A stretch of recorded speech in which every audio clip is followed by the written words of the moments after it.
So we are live. We are live. Everybody, welcome in. Give us a couple of minutes to set up some stuff, and then we will be ready to go. All right. All right, all good? Yeah. All right, no echo? No, I don't have the echo anymore. All right, perfect. Okay. All right. See you.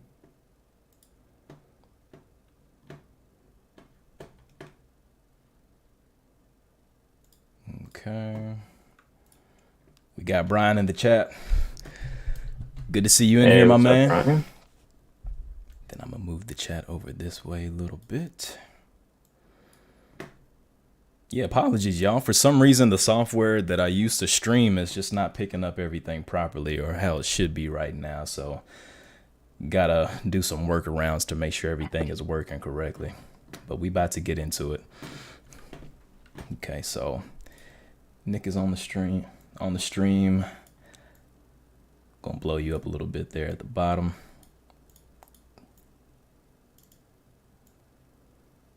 Okay. So hopefully I don't take away from too much. Move the chat up a little bit right there. Anthony Davis, what's up? Ryan Martinez, glad to have you in the building. Harrison, welcome back. Unreal Samurai, glad to see you back in here from last night's stream. Brian, always a pleasure to have you in the chat. Chaos Nugget Gaming said hello, Nick and everyone. And then Diana Jackson in the Diana's chat my too. sister. Oh, supportive. Family share to support. I love it. Okay. So let me take all of this stuff down right quick. We just gonna look at a blank background right now. Before we get into it, Nick, let me know a bit about yourself, what your aspirations are, what your goals are. I know that you used to be into UI, but you kind of made a transition over to game designer. So just tell me a little bit about where your headspace is, you know, what you're looking for, and then where you're trying to get to. For sure. First, just thanks for meeting with me today, taking the time out as usual. Always appreciate it. So yeah, I graduated in December of last year from Full Sail University. Went through their online game design bachelor's program. I graduated with a 4.0 valedictorian. Was kind of rocking it throughout school. They did give us like a few little portfolio classes here and there, but some teachers kind of stressed the importance of it more than others, I felt like. The other thing that I came across was like when I was getting ready to come out of school, I was really so like in school I was known as like the UI guy. So like anybody had issues, so we used Unreal Engine throughout all of school. They did used to do Unreal and Unity, teach us both, but basically what happened was like Unreal came to the school, gave them a bunch of money and was like, hey, teach only Unreal. Gotcha. So they kind of switched it up. But anyway, so yeah, like I said, I was kind of like known as the UI guy, so all my friends always knew, hey, like I'm having issues with this UI stuff, or even just coding or blueprints, anything in general.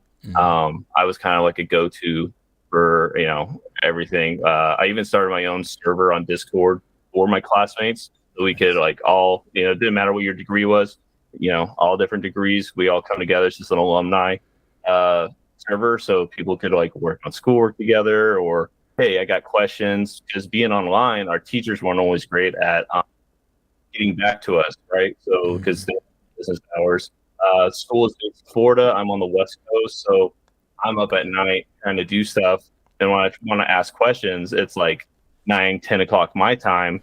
It's midnight 1 a.m. for them, so it was kind of hard to get questions answered sometimes. So that's why I started the Discord. One of my buddies, Daniel Bink, he's going for his master's right now at school. Real good programmer, good friend of mine, and he nicknamed me. He coined the nickname the Professor. That's what all my friends call me. Because I basically taught everybody. Like I would kind of figure it out, learn it. We had a good core group, so like we'd kind of figure out what needed to be done. Everybody would get together, and everybody would be like, "Hey, can I, what can you do or how can I do this? Like, hey, this issue, can you look at it?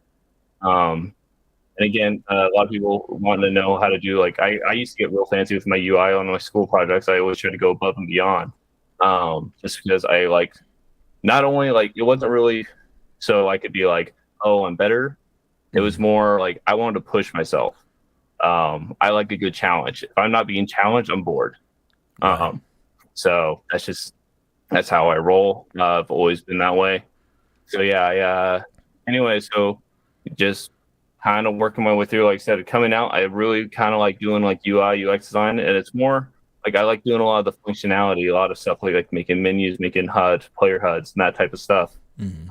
It's just something that intrigues me because for me, a lot of games like a good UI makes a game that much better. Bad UI can make it just not fun to look at.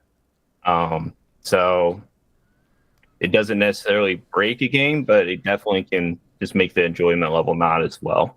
So I really like doing that type of stuff, but I've been doing a lot more since being out of school, like working, like kind of doing like little small projects here and there with some stuff.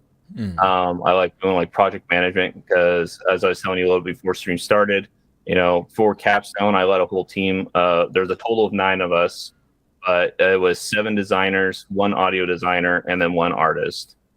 And that was 4 months crunch time, and then like 50, 60 hours a week plus working, basically full time as well. So it was a lot of work.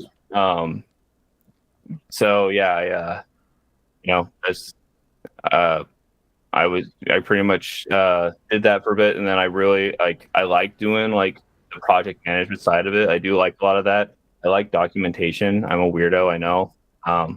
As you know from anytime I write a message or something, I can be long-winded. I like to write a lot. I'm very wordy. I know. Need to work on being more concise. But I overall like just going through even that process. Like I did a lot of our UI stuff, but I really enjoy making doing like technical design right now. I think is something I really would like to get into. I like prototyping. I'm fast at prototyping and building prototypes, bringing stuff up, to snuff, like getting things ready, at least in a good level to test things, make sure like, things are ready to like maybe go be checked out by like, maybe another designer to test it or even like QA. So that's really what I would like to get into. I've dabbled with trying to find jobs out there. I've gotten lots of great information, great connections on LinkedIn from some of the alumni that come back to school and talk to us. Made some great connections. I had some connections like that. I had someone fall off. I know I saw Anthony Davis is in the building. He's one of my alumni connections. That guy's great. He's always been good, just communicating, talking. But yeah, it's but yeah, it's been really tough. Getting lots of those like auto rejection emails. And a lot of them it's not necessarily like auto rejection. A lot of it's just you apply, you either don't hear anything for like a few days to a week, and that's they're going to get to it when they get to it.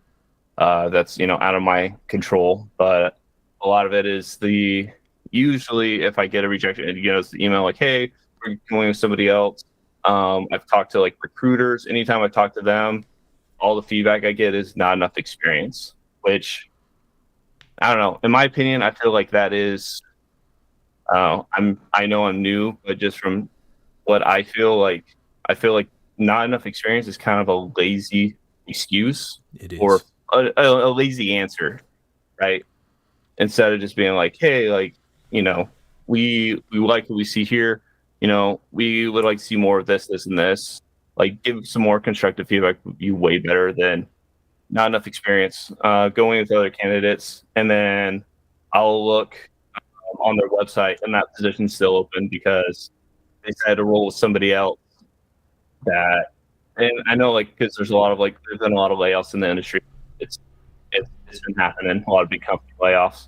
So, and I feel like there's a lot of companies that are waiting to snag one of those more experienced people Mhm. at a lower price tag, so they don't have to train as much. No matter where I go, I'm going to have to train up my skills, learn their system, learn their pipelines. But I know that's, if anybody knows me, I'm a very fast learner. I pick up on that stuff, and I also put the grind in. So, Love to hear that's a military background coming out. Yeah. yeah. Yep.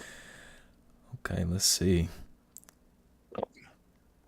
So we got Joseph Flack in the chat. He said wouldn't have wanted to go through the capstone without Nick. He was our rock. Yeah. So He was on my team. you sound like you just pick up the mantle and you just like steamroll ahead, and the team is places their full trust in Yeah. making sure that you know how to get the job done. So that's awesome to just see how many people showed up to support you and is active in the chat. So that is very much a testament to what you've done so far. So one thing I want to ask you is that what title role do you want to go after? What is your goal? You want my end goal or do you want my current goal? So end goal, in all honesty, I would love to have my end goal has always been to have my own studio, like indie studio. But just getting into the industry, like technical designer is what I would really love to go for. Okay. And then what type of technical designer? And I'll lay out some of the stuff that I've done because I was a technical designer before going over to a technical combat designer. So as a technical designer at Naughty Dog, I made tools for the team to use to speed up production. I made weapons. I made different firearms. I was able to do a little bit of UI and HUD work. Any type of systems that we needed to be prototype and stood up, I done that as well. Any type of objects in the scene that were interactable, I was also doing those things. So you're doing some of these like oddities that are very, very important, kind of all over the place, but very, strategically focused. Yeah. And so you dabble in a lot of areas. So I even made a game mode while I was working at Naughty Dog as well. Naughty Dog, game mode, UI, gameplay elements, traversal elements, melee elements, a lot of things.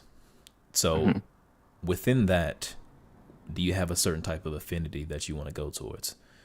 I mean, that sounds like a lot of what I did through Capstone, besides focusing on what I needed to do. I know I did jump in to help take care of a lot of like oddities and random things, small things we needed to do. That right there, what you just explained is honestly what, like, I would love to do that. Being able to work on different things is a lot of fun. I generally like working like on, like, I would say, like, I like to work on different things, having different types of tasks, just because for me, like, my ADD sometimes kicks in. Like, I get hyper focused and I'll be working on stuff, and I love building systems. I love building like interactive systems. Which you missing that one really stands out at me because right now the current project I'm working on with Brian, who's in the chat, and then Rod Garcia, who's here, and, with them on projects, and I can't talk too much about it, but I've set up like the interaction system with just interacting with, objects in the world. Hey, do I need to hold the button to interact with this? Is this just a pickup item? Is this something that I need to take and like pull a lever to interact to open this? Like, setting up that type of stuff is what I really enjoy doing. Okay, cool. So it seems like you're already in the vicinity. You just need to know what to show off. Yeah. Okay. And then I think your mic is suppressing your voice a little bit when you're away from it. I'm sorry. So I can move it a little closer. My bad. All right, cool. That's good. Okay, yeah. Technical designer is a really weird one because it covers a lot of areas. But if interaction is what you're interested in, are you interested in weapon design or like player abilities? Yeah. Weapon design's a lot of fun. I had some fun messing with like the little Paragon characters on Unreal. Obviously, if it's better than just a mannequin, right? Yes. Figured out how to break down. I had to go in and fully like basically cut or gut out like their basic like I'm blanking on the animation blueprint and how to like figure out how to work within their characters but make it work for what I wanted to do. So setting up different things like that is a lot of fun, like different weapons, changing up your combos, right? If you have like say like a two-handed weapon versus just a regular like one-handed sword, maybe give the person like a 3 attack combo with a bigger weapon versus like a 4 or 5 attack combo with a smaller weapon, and how that correlates with putting that weapon on the player, and setting up like those kind of connections like that. Okay. So yeah, you're speaking like a true technical designer. Make sure stuff works, Yep. no matter what it is. Okay, so if you had to pick one thing from your repertoire that you've worked with so far, what do you want to show off on your portfolio the most?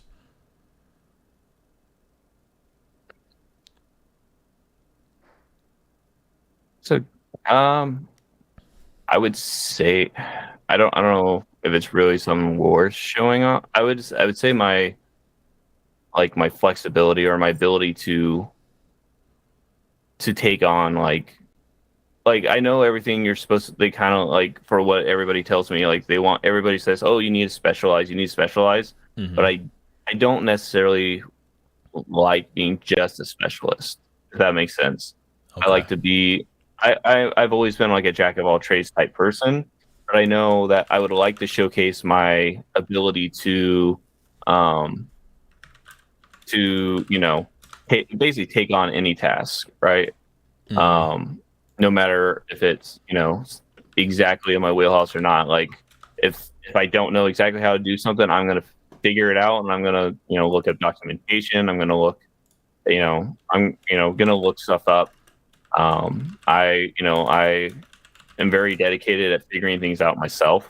I don't necessarily like I'm the type of person that, like, I will work, I'll figure out the code, I'll figure out whatever I need to do to make something work, and then if I get stuck or I get lost, like I always want to attempt it myself. So if I get stuck, get lost, then I will look up, maybe like even sometimes like I'll look up like a slight idea from a tutorial. I might not follow exactly what they do, but it gives me, okay, that's something I didn't fully think of, or just even tossing ideas. With some of my other designer friends, just like sometimes we'll do that. We'll just brainstorm ideas, even something we're not working on. We're just like, hey, I got had an idea like about working on this. I'm a little stuck. What do you think? Okay. Let's see. So there is value in being more of a jack of all trades when it comes to technical game designer, but it pays off best to have a affinity. I'm not going to say specialization. I'm not going to say focus. Specialization is for the people that just want to do that specific thing, and then that's all they care about. Like, I worked with somebody that just wanted to make visual effects. They just wanted to make them and then push them off to somebody else. They put them in the game. They just wanted to make visual effects. That's what they did. But you have to be a certain type of person to operate in that manner for a long period of time. So I understand that you just kind of want to, have your hands in multiple different roles and play a more significant part across the board rather than just in one area. So one thing that we can focus on for your portfolio and your resume is understanding. I'm going to write this down here. Understanding department pipelines. Okay. And so if you have had everything stood up and people can count on you as their rock to make sure that the project is moving fluidly, you should be able to seamlessly communicate between design, art, tech. That could be lighting, concept, narrative, and then I'm just gonna put game engine.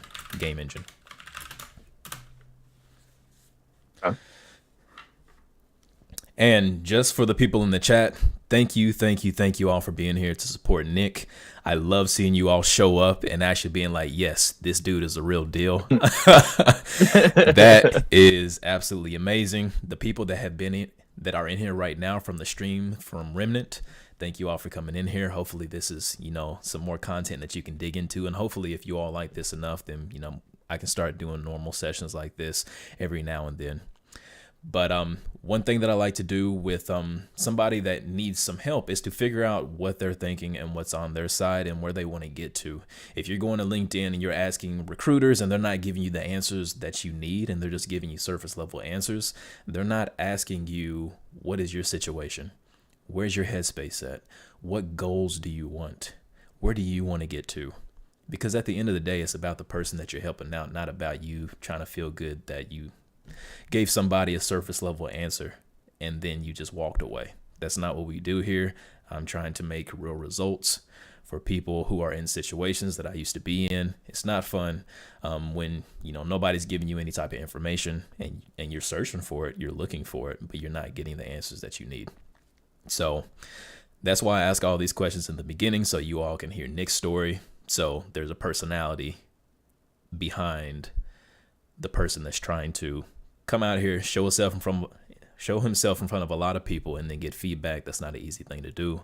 So, yeah, thank you, Nick, for being here and being able to, get in front of all these people and get some feedback. So hopefully with you doing this will actually help out a lot of other people as well.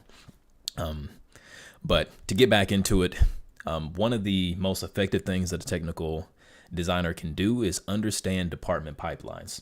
So based on my career trajectory so far, I was able to discuss design, art, tech, lighting, concept, narrative, and then how a game engine works. And by doing so, I was able to find out the most efficient paths forward based on what tools we had available. So if you have knowledge of all these areas, Nick, then you can market yourself as being knowledgeable in that factor. And then we can figure out ways to make that show on your portfolio. Yeah, sounds good. I know I was going to take one note. There was one thing I forgot you did mention, because I know you mentioned building tool sets. That's definitely something I like to do as well with, at least like when I build like objects or mechanic stuff in the game. Like I like to build stuff sometimes for like my level designers, and I like to keep it, I've mentioned in your streams, and I know we talked about, to keep it simple, stupid method. Mm-hmm. I try to make anything I build for them to put into a level as fundamentally easy and dumbed down as possible, that all they have to do, like, you could use myself without knowing how to code. You just know, hey, I put this here, and maybe I have like a drop down box of like, hey, it's it's gonna have like, say, like as a destructible box or vase, right? Mm-hmm. It's gotta, hey, do I want to spawn an item in there randomly, or hey, do I want to set items in each one, like ammo or health or something? Literally, I have, you just do a drop down, boom, let's put a health item in there. It's in the game. It's already loaded for you. You're a legend. That is a rare type of mindset in the industry. Typically, people are like, I made the thing, I don't want to touch it anymore. It's in your hands now. Mm-hmm. The soul of a technical game designer is to not only be able to build stuff, but to be able to build tools for yourself or your team so that you can go through the project efficiently. So you're already in the right train of thought. You're already in the right mindset for this. And so team efficiency, we'll go ahead and put that down there. And then these are elements that we need to show on your profile and your portfolio, and make sure we get those across. And so you said that you used to like UI, or you still like UI. I still like it. For me, it's more, I love designing the functionality of it more. Like, I'm not so much an artist where, like, I can really always make the art, for UI. Mm-hmm. But obviously, I know in a pipeline there's going to be art, people that would do all that. But yeah, UI, like, functionality is, I still enjoy doing it. It's a lot of fun. I Okay. love making menus, HUDs, like you said, pause menus, anything that's interactable for the player. Okay. I also like to have fun with it too. Sometimes I do like to, slide like little jokes and stuff in there. Oh, perfect. Builds team morale to be doing all that. Okay, so we have this, and then one thing that I absolutely need from you before we continue forward. Mhm. I know that you said that you didn't want to specialize, but we need a goal role.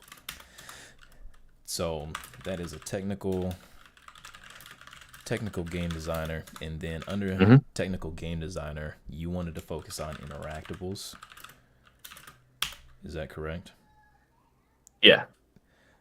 Okay. What else? What else under this title do you want to focus on? So Yeah, interactables. you mentioned tools. Player abilities are a lot of fun. Okay. I enjoy making those. Okay. Um, Then let's even go ahead. I was gonna say like um, I do like um, I was gonna say like combat sometimes is all right. Like it depends on the type of combat I'm trying to design though. Um, What genre? sometimes like yeah. So I grew up. I'm a little bit older. I grew up. In the early, in the 90s stuff. I was a Nintendo, NES, Super Nintendo kid. So I grew up, the beat 'em up era, playing arcade games, at the mall, here and there with my brother sometimes, when he would actually want to play with me, older brothers not want to hang out. That's right. But no, yeah, no, that like that's like for favorite genre, that's my bread and butter. Beat 'em ups, action RPGs. Um, one of my like all time, like so my all time favorite game is The King of Dragons on Super Nintendo. Um, Okay. I actually started at one point during school, even getting all the pixel art off the internet, and was doing or the not pixel art, but like the sprite work. And I started using even on Unreal. I know everybody was telling me like, "Well, Unity's better for 2D," and I was like, "Cool, I'm gonna make it work on Unreal. I'm gonna figure it out." Mm-hmm. And I ended up um, being able to make all their attacks, their magic abilities. Like I actually did a bunch of that stuff, just as a little side fun thing, just because I just wanted to recreate it. Um, yeah, definitely my all-time favorite game.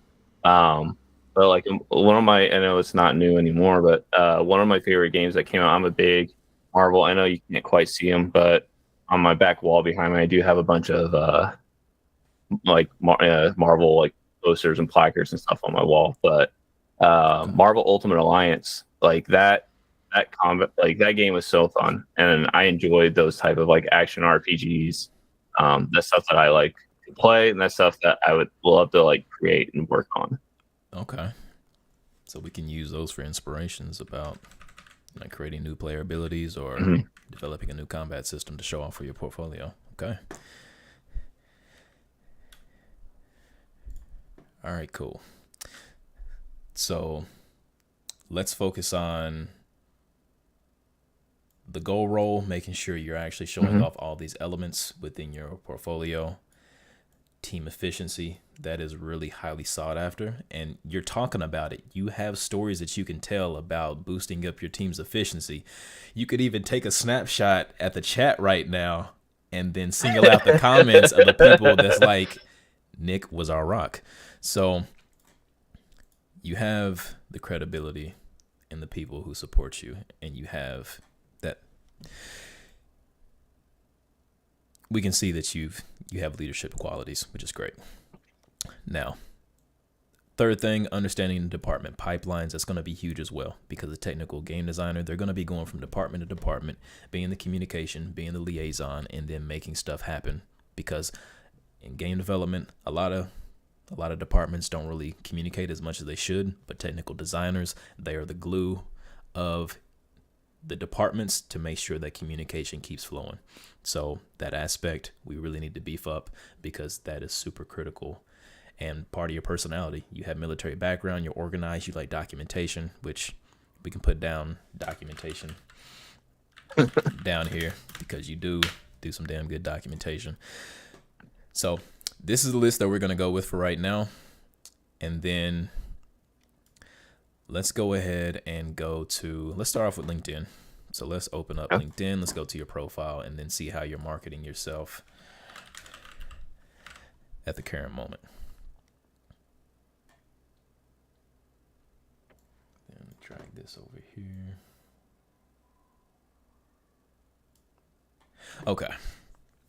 Oh, wow. We got 19 people in the chat right now. If y'all haven't hit that like button, go ahead and hit that like button for us. For sure. Everybody hit that like button, please. Okay. Gotta get that support out there. Oh, yeah, most definitely. Okay, reading the chat. So Haseen said, hey, Nicholas, keep it up, man. Trap Tart said, that support system is super cool that you have people you can bounce ideas off of. Most definitely. And then Anthony Davis said Obsidian is the best note-taking app ever. It is a really good, really good app. And then Haseen said, thank you, Nick, for sharing your experience, man. Then Chaos Nugget Gaming said, just a quick question. I know you're talking about technical designer, but would these values or department pipelines also work for someone looking to be a level designer or something in that special field? Now, this list, this is appropriate. Chat's blocking it. This list is appropriate for every single game development department, but it is harder to achieve because if you're just in art, unless you actually actively seek out design and tech and lighting and concept and narrative, you're not really going to have that much communication naturally with those departments. If you're in tech pretty much goes through every single department to make sure things are in working order. And so to some degree, they have to know everything that's going on. Maybe not super in depth, but just to keep things running. And then tech and design, having both of those, you have to really be able to understand the pipeline of the departments because you don't want to waste any time. I can go over to another department and I can speak their lingo because I learned it in college, and I make it a thing for me is to learn about other departments so that you can skip the BS, you can skip the learning. I don't want to learn your terms because I already know them. So now we can just get straight to the conversation of what needs to be done. That's efficiency. That's where team efficiency comes in. You know the pipeline, so that way you don't have to worry about trying to learn other pipelines. And so you just waste less time overall. So yes, all of these can benefit from learning everything, but it is harder when you get into more secluded game dev fields to actually keep open communication and learn other pipelines because you simply don't need to touch those other pipelines. So you have to be curious. You have to go out and seek that knowledge for yourself and then talk to people who are in different departments so you actually are learning and digesting the information that they're talking about. Okay, let's see. Joseph Flack said Nick really came through for us and helped me with some writing, with some macros, as well as made common math operations a hell of a lot easier. Always looking out for the team. Do you know like algebra for coding? I a little bit. I haven't used it in a bit, so I would have to brush back up on it. But okay, that would also be a really big boost for you as well. Yeah, I know Joseph was really good with figuring out like a lot of the vector math and stuff for coming up with some stuff for us too. Okay, cool. And so, all right, and we got Harvey in here. He said, "Yo, rad to be on the other side." how's it going, Harvey? Anthony Davis said King of Dragons, so I'm guessing he likes that game too. And then Brian said Nick has made some stuff that is super easy to use at any time, which is an awesome thing to make as a technical designer. And I didn't know Brian was actually part of your circle. That's awesome. Yeah. We went to school together. He ended up graduating before me. So because of I got deployed while I was on at school, so I had to take like 4 months off. So I ended up being 4 months behind him and some of my other friends, but it worked out. Gotcha. Okay, Harrison said Harvey switched sides. He did. Yeah. Subbed in Nick. And then Anthony said the thing is that what is this? This emoji is covering the text. The thing is that he probably needs to wait until this primary cycle ends in October with a Q4 or Q1 24 hire. Yeah, the timing of trying to find a job and everything also depends on the time of the year. Some time of the years are better than others. And then Trapped Heart said, liking documentation, hire him now. Yeah, a lot of people are allergic to documentation, man. So if you're able to be organized, you're really going. That's team efficiency. That goes under here, man. I mean, I know it's weird, but I love documentation, spreadsheets. I'm that weird guy. And then Harvey said, I'm guessing 4 deaths each, with Nick having 3 revives. If y'all don't know, at least we won't have any suicides during this stream. That's true. Okay, let's go ahead and start this up. So we got 20 people in the chat. We're gonna go ahead and start up digging into his profile, his portfolio, and his resume, and then make sure he walks away with some stuff that he can turn into actionable items. So do you have your notebook in front of you? Oh, of course. Solid. So of course, I love that answer. It's always here on my desk. Okay, so I'm gonna maximize this. That chat's gonna be a little bit. Yeah, it's gonna be a little bit hard to see. Maybe I turn on the dark theme for y'all. Is that gonna work? It did not work. Of course.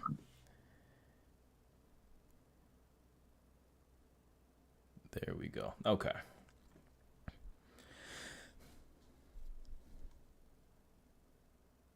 And then now LinkedIn has to reload. Yeah, I was gonna say, because I know LinkedIn has its own built-in dark mode too. It's just you have to go to the settings every time you close it down and relog in and turn it on. It's annoying. That's right.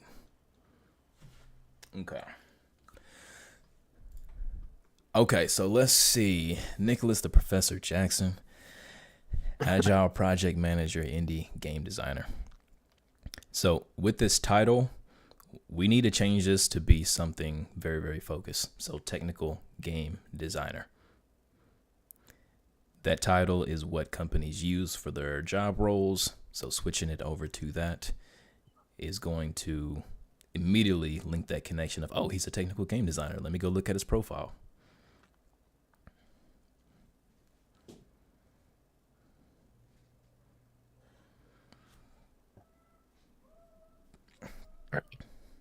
And then Agile Project Manager and Indie Game Designer, I would go ahead and put those in your About section.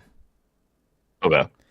Because you just want to be very, very focused on what your title is for your header, and then you can tell about things that you know or the things that you're interested in your About section. That's where that stuff goes. Gotcha.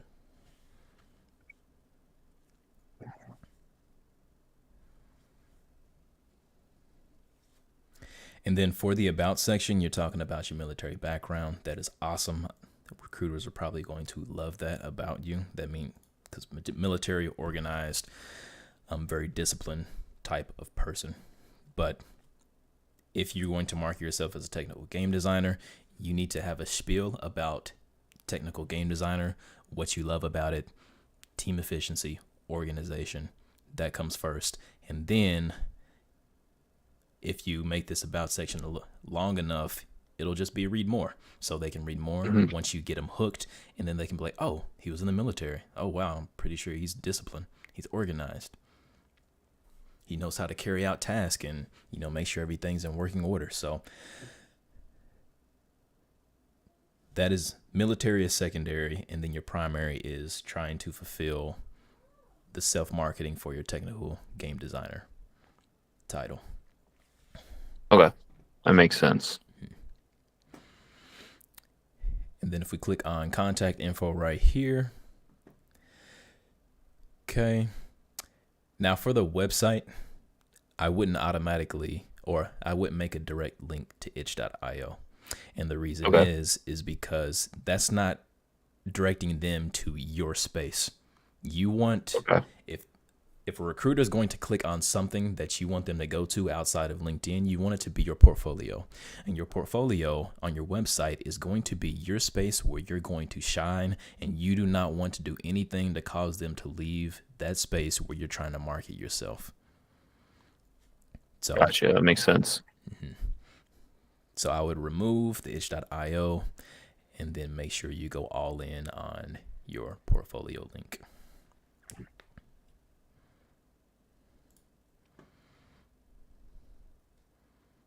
Brian said Nick makes documentation fun. Seriously, typing up documentation with this guy is truly enjoyable. Rod R said I'm an author and Nick is more prolific than me. And then Rob, which is somebody from my circle, he said, yo, this is awesome. So, and then Harvey said he should add art for his cover photo, something that is fun and means something to him. Mine is Ahsoka concept art from Mando S2. It used to be art from Princess Mononoke. Sometimes a recruiter might see that and another person might see that and connect. So that's true. Yeah. It's like, if you like, And he's talking about the little banner art there at the top, or at the top. So this is your chance to show your personality, what your interests are, your favorite game or your favorite studio.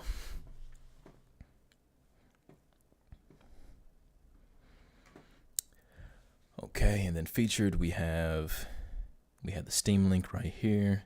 We have the portfolio link. And is this link the same link that's in? Yep. Okay. So I don't know. This may be a little bit minor, but dwpstudios.org seems like a company link and not one that you're trying to market yourself on, which I know you try to do the indie game. You're doing the indie game thing. Yeah. Which is probably why that is that way. But I'm not for sure how much it's going to affect you. But having like nicholasjackson.com automatically tells me that, oh, this is a website dedicated just to this person trying to show off their talents. Yeah, I definitely thought about that too. So my only issue is there's a ton of Nicholas Jacksons in the world. That's okay. So but no, it definitely was something like the DWP Studios was the thing I came up with for like my indie studio idea.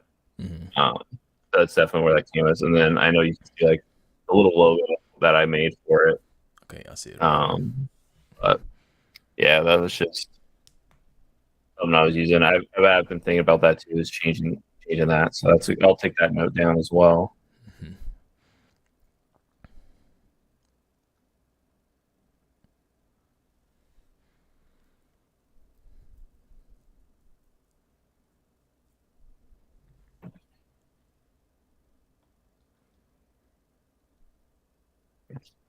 And then I see we got 22 people in here now. Thank y'all for being here. If y'all do have any questions along the way, feel free to go ahead and ask those.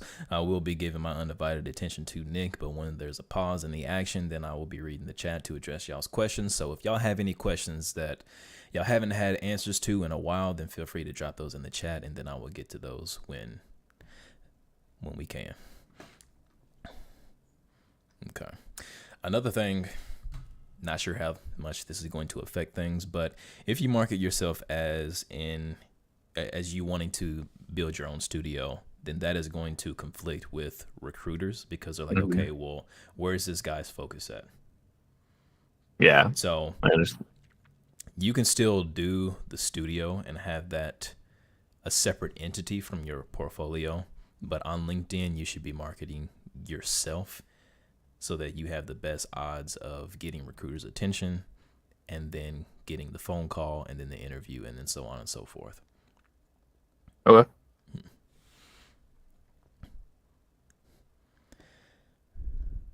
Okay, experience.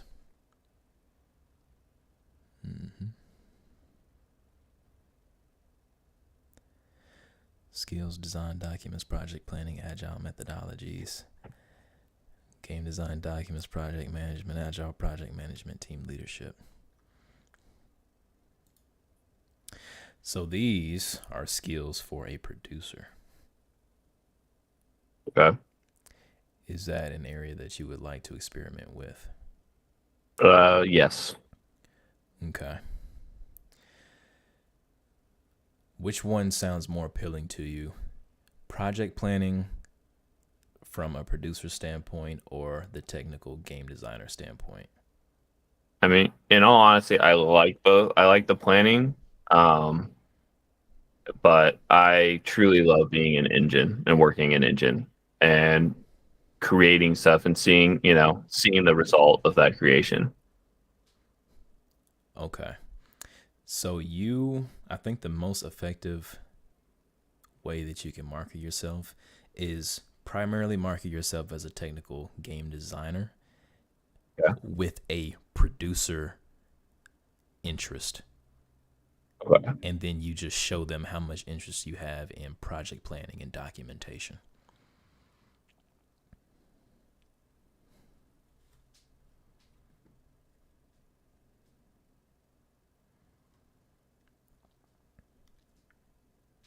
Okay.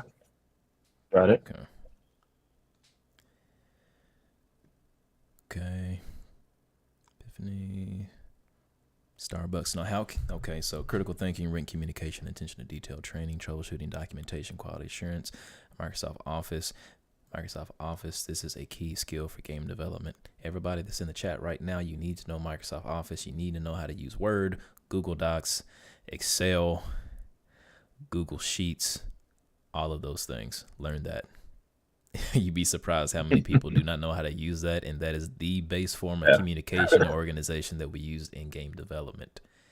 There's so many people I remember going to school being like, they're like trying to like help walk them through something, and their inability to like. I'm like, have a part of me want to be like, have you ever turned on a computer in your life? Like, this is gonna be a learning curve for you. I'm like, you can do it, but you have to learn. Yeah. All right, Anthony Davis said you're coming in quiet for me, Tyvik. How about now? I just turned up the mic sensitivity a little bit, so let me know if that's loud enough for y'all. Okay. So I would say that you're in the position where the most recent relevant experience that you have for game design is starting to, well, let me rephrase that. So you have experiences that you have that are not related primarily to game development, and then you have combat designer back here. So as that gap gets a little bit larger, it's going to be a little bit more difficult to catch the eye of recruiters because they can see this gap. Okay. So it's going to be more appealing to a recruiter if there was something game development related right here at the top. And that could be, you could do I'm not for sure how effective this is. I wish a recruiter was in here right now, but I'm just telling you kind of what I get out of people who have like freelance or solo project at the top of their experience is that it shows that they're working on something game related. So you still have like March. Because that's technically what that project manager thing, that is a game project I am working on. Okay, got you. So that does not tell me that at all. Yeah, so I just need to rephrase and change that around. But because I'm working pretty much as like a project manager, like I'm doing the production side, but I'm also like the lead game design as well. Okay. Yeah, so that is not telling me that right here. Okay. So go ahead and just, I guess, look through all of these through the technical game designer. What do I want to show off? Then we bring up that list again. I want to show off understanding of department pipelines, team efficiency, documentation, and then interactables, tools, player abilities, and combat. So as long as you're effectively getting across all of those points, then you're doing good. Gotcha. And then this is great. Led the project team through the entire development process from conception to launch, develop project plans, timelines, and budgets, and managed project resources to ensure the timely completion of project milestone. You're a businessman. Okay. Okay.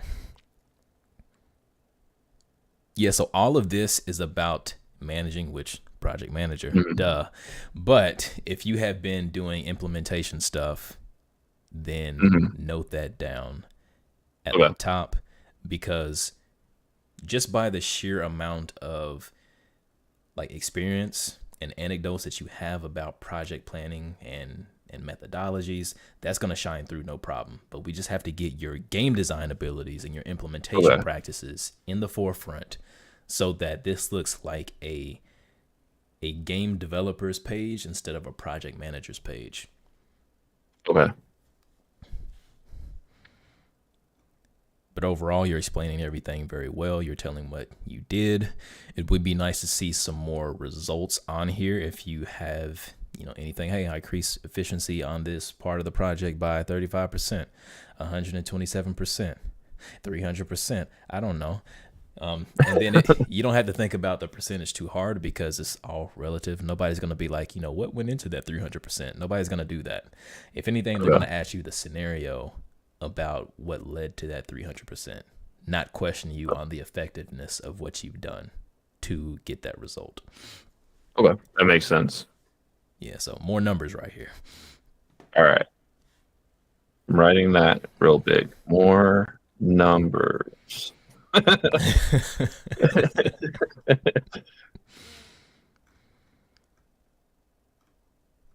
Okay. And then there is something on your profile where you can flag looking for work in the background. Do you have that enabled? I don't at the moment. I did for a while, but I disabled it, I think a couple months back, and I haven't re-enabled it yet. Okay, cool. Because that was just part of me. I think that was just part of me also just taking a break, I think, from applying for a little bit, just because, getting like 150, 200 no's just kind of beats you in the face. No, I understand. So it's like, okay, I think I need to work on some stuff before I start applying again. So that's a good strategy. That requires a lot of patience and discipline. And for the people in the chat that may be watching, other aspiring game developers, do not submit a lot of applications just because somebody says, well, you should just apply, because why not? You are wasting time. You are wasting recruiters' time. And instead of submitting the applications to jobs that you may not be qualified for, you're probably not qualified for, you could have been spending that time searching and looking for jobs that you are qualified. And I'm just going to say that only about 5% of the jobs that you actually apply for are meant for you. And when I mean qualified, I'm not talking about the amount of years of experience that you do have. I'm talking about the bullet points where they list off what your responsibilities will be at that job if you were to get it. If you're able to look through those bullet points and be like, oh, wow, I've done this. Oh, yeah. Okay, yeah. Oh, well, I haven't done that, but I kind of know about it. I can just brush up on it. Oh, yeah, I don't know that, but I do know this. That's a key sign that, oh, wow, this is something that I'll actually enjoy. This is something that I'm actually going to give my effort into. So if you can look down a list and 80%, 70% of the stuff, you're like, wow, this is right on my alley. I can do this. Apply for it. But if you're looking at a job application and you're like, oh, well, I can maybe stretch the truth on this. I can kind of lie and squeeze my way about this. Or, I just don't have to answer this question if they ask me and I can kind of get away with it. You don't want to be doing that. Because if you get the job and you're not up for it, you're going to be miserable. The company's going to waste time and you're going to waste your time as well. So do not listen to the people on LinkedIn that's just like, well, what's the harm in applying? There's a lot of harm in applying because you're going to get rejected. And if you start the application process thinking with the mentality of I'm just going to apply, it takes nothing but a few minutes to apply. But those rejections, that takes a lot out of you. That causes depression. That causes turmoil. That causes a failure type of attitude within yourself because you're not making any type of success, no type of traction. And that's going to weigh you down. There's no badge of honor by going through rejection after rejection, and you can't build armor by going through multiple rejections. You can't just wipe it off and, oh, well, just another rejection. No, you can't do that. It stays with you forever. So it is mentally damaging for you to just go out on a whim and just apply just for the sake of applying, because a rejection, no matter how small, still hurts you deep down to your core. So watch out for that. Okay, education, license and certifications. Okay, Confluence, Jira, nice. C# training, cool. Volunteering, they love to see that.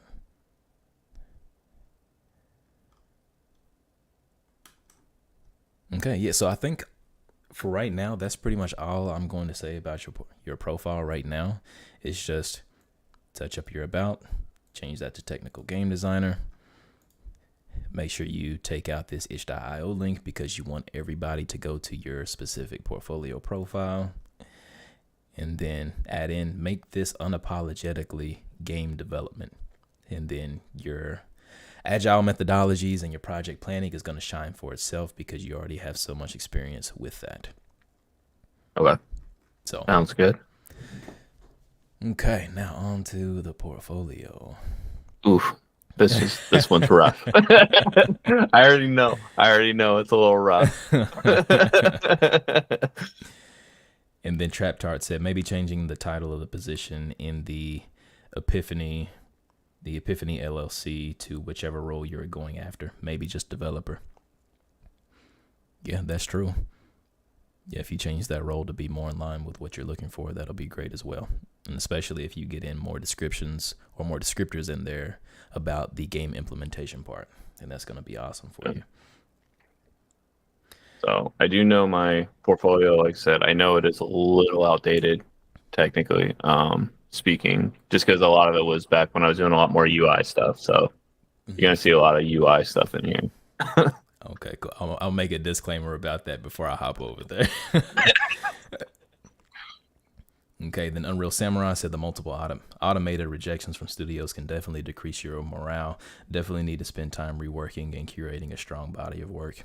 And then Trap Tart said, I get that taking a break is super important. I went crazy by making an Excel spreadsheet with all the applications I put out. I had 100+ rejections before I got one yes. Would not recommend. I'm not gonna lie. I at one point I put out so many applications, and a lot of it was just applying for like anything and everything, right? Just trying to. And I remember getting rejections for stuff I don't remember applying for. Those ones don't really hurt as much because those aren't the ones that I was like, I really wanted this, right? But I was like, from what? From who? It's like a company you applied to like 2 months ago. You just forgotten. I had just a regular job I applied for not too long ago where they hit me up. It was like 3 months after I applied. They're like, hey, you want to come in for an interview? I'm like, for what job? I honestly didn't remember the position at all. Oh, that's tragic. The fact that they waited so long is wild. Yeah. And then Harvey said, can you change Epiphany Mill to Epiphany Mill Games? I mean, I will have to. Rod's the author that I work with for my project. He's a book author, and so it's technically his company that I'm working on as a volunteer basis for doing the project management. But I mean, I doubt Rod would have an issue with me putting that and knowing him. But okay, is it a game project? It is a game project, yes. Okay. Yeah, so we're basically taking his book series and we're bringing it, making it into a game. Okay, gotcha. So even if it was just like after the LLC, you had in parentheses game studio or something without messing with the LLC name, that can also work as well. But that is a good piece of advice. And then Trap Tart said, tip, changing your LinkedIn URL to something shorter is something you could do as well. As a bonus, you can put it on your resume easier. Yeah, I did that. I made sure mine wasn't like those random letters and numbers they gave you. Gotcha. Okay.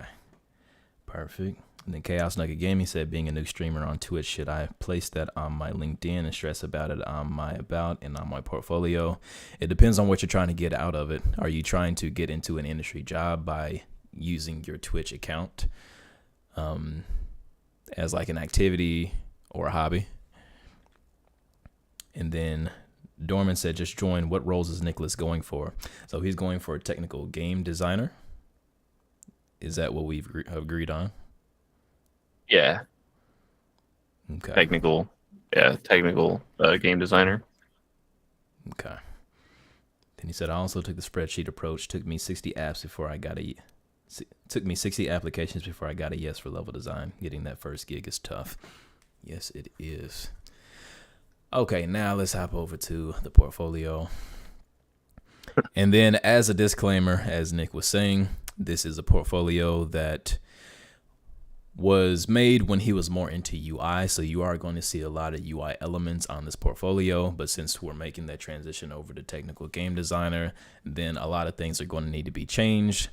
So just keep that in mind as we go over here.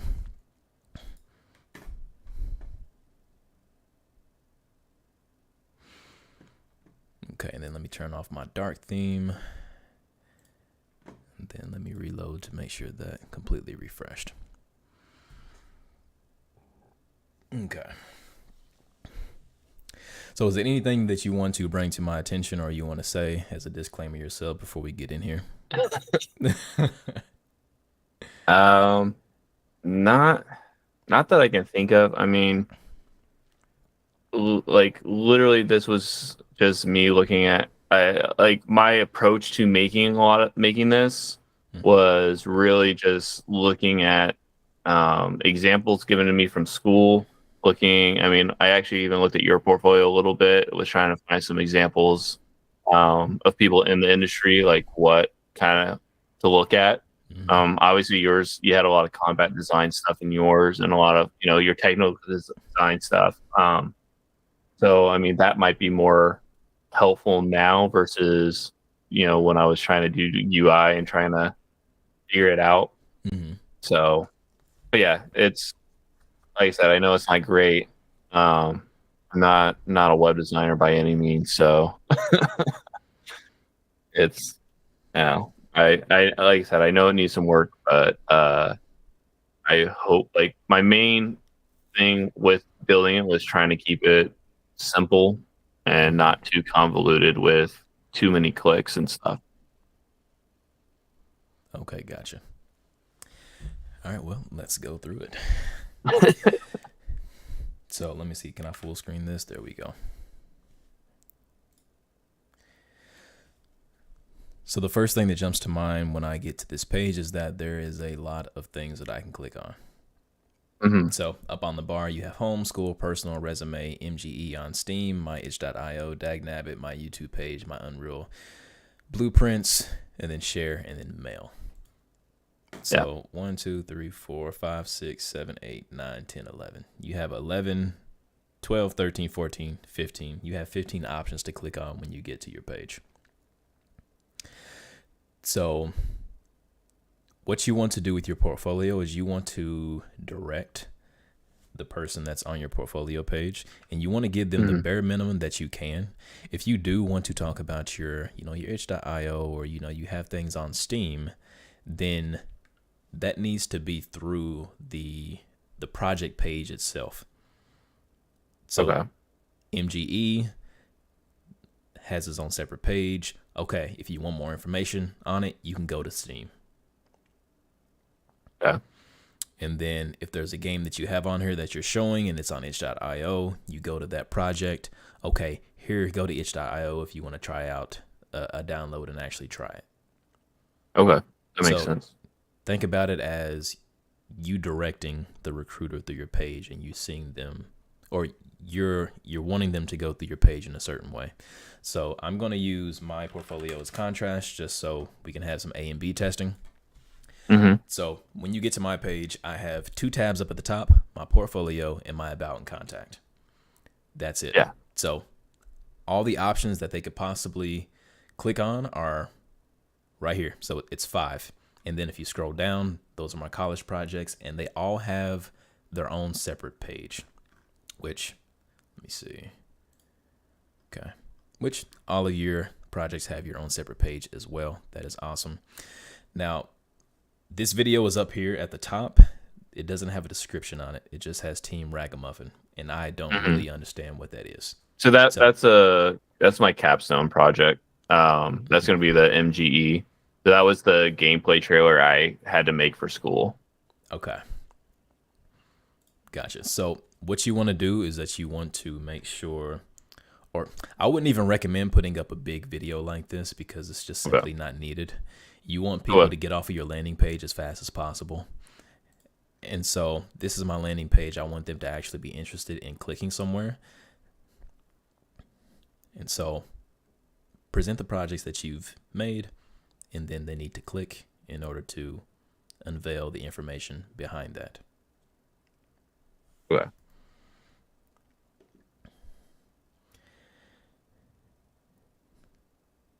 All right. Then Nova said, I've spoken to a recruiter before that had Twitch listed on his LinkedIn page, but now he shifted to game design, so take that as you will. Chaos Nugget Gaming said hobby mostly, but also a place where I can showcase my level design and QA skills, if that makes sense. I would say if you wanna direct attention to your Twitch, don't make it the end all be all. Don't put it in the spotlight, but put it as something that, hey, if you want to check this out and see more in depth of what I do, then yes, please go to my Twitch and then check out what I do. But I wouldn't market yourself through Twitch because Twitch is primarily a streaming service. And if somebody clicks on Twitch, it could be a more interesting video that's going to pop up somewhere. Somebody else's name's going to pop up and the recruiter is going to get mad distracted. So with your portfolio, you go to it. This is your space. Nobody else is touching this. This is all you. And then you get to control the flow of it. So watch out with Twitch. And then does having a LinkedIn premium account improve your chances of being discovered by recruiters? They say it does by up to 4 times. I'm not really sure how that works. I do know that it can be a powerful tool if you use it right. It is quite pricey of a subscription based relative to other social media platforms. So if you do get premium, get what you need and then get the hell out. I think it's like $30 a month. And I was struggling to even pay that when I was looking for my first job. So if you can like bypass everything with premium, then I would suggest you do so. Okay. So I would change these thumbnails into a rectangular aspect ratio. So it doesn't have to be this wide, but 1920 by 1080, so that you can show off some art that you captured in your game. Yeah.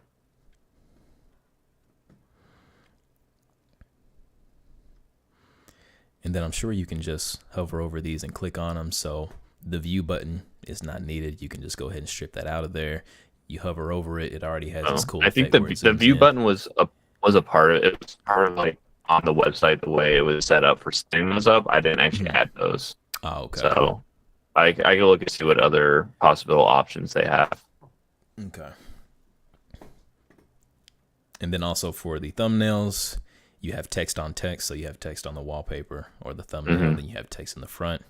You can put like a beautiful image back there. That's an awesome background that you have, so that you don't even need to have this text up at the front if you want the stylized font of the Metal Glove Exodus in the background, or you can take out the stylized font and then just have the Metal Glove Exodus UI UX for the actual button, but no overlapping of text there. Gotcha.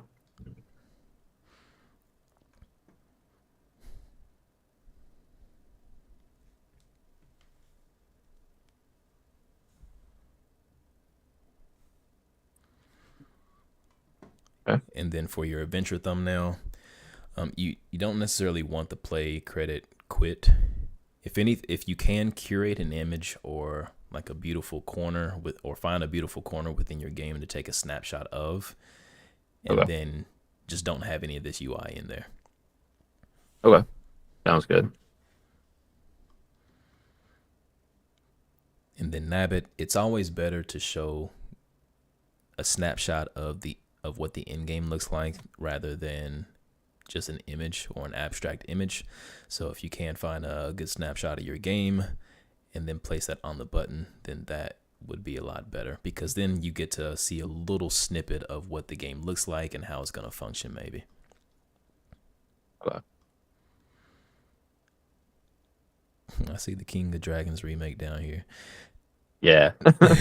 That's not the that's not with the actual art though. That's like a 3D remake I started making with Paragon assets and stuff and Unreal. Okay. Okay, so you And then I'll go ahead. Oh, I was gonna say, and then the Debbie Spring Break. Actually, Joseph, who's in the chat, him and I did that. We hosted a Spring Break game jam for our class, and that was a game him and I put together. Oh, that's awesome. So y'all just bringing people together, ain't y'all? I try. Love to hear it. Okay, so just to go back over it, you only need the bare minimum up here. Figure out what really matters, what you really want to see, what you really want people to see. What is personal? Okay, personal is the projects down there. Then the resume is right here. And then I did check out your resume. It looks really greatly formatted, and you explain yourself pretty well in that. So that shouldn't need too much TLC at all. And then school. Okay, gotcha. So school and personal both link to this page. Just put it under portfolio. And then this is the page. You don't need to click right here to scroll down. Okay.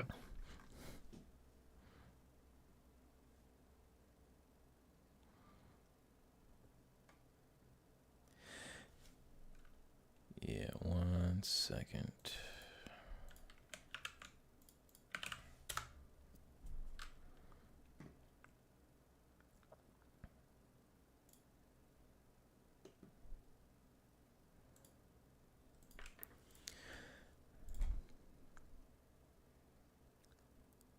Okay, cool. You can probably take away the share button as well. What does that do? Goes to LinkedIn. Yeah, you can remove that. And then mail.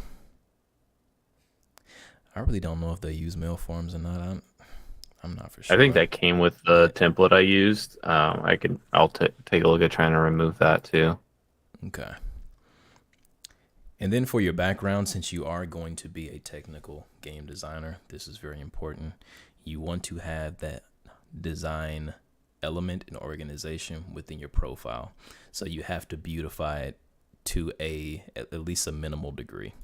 So you can see that you go to my profile. I have something very minimal in the background, but it adds a little bit of texture to the profile or to the portfolio, so that it's just not a blank color. So it gives it a little bit more life.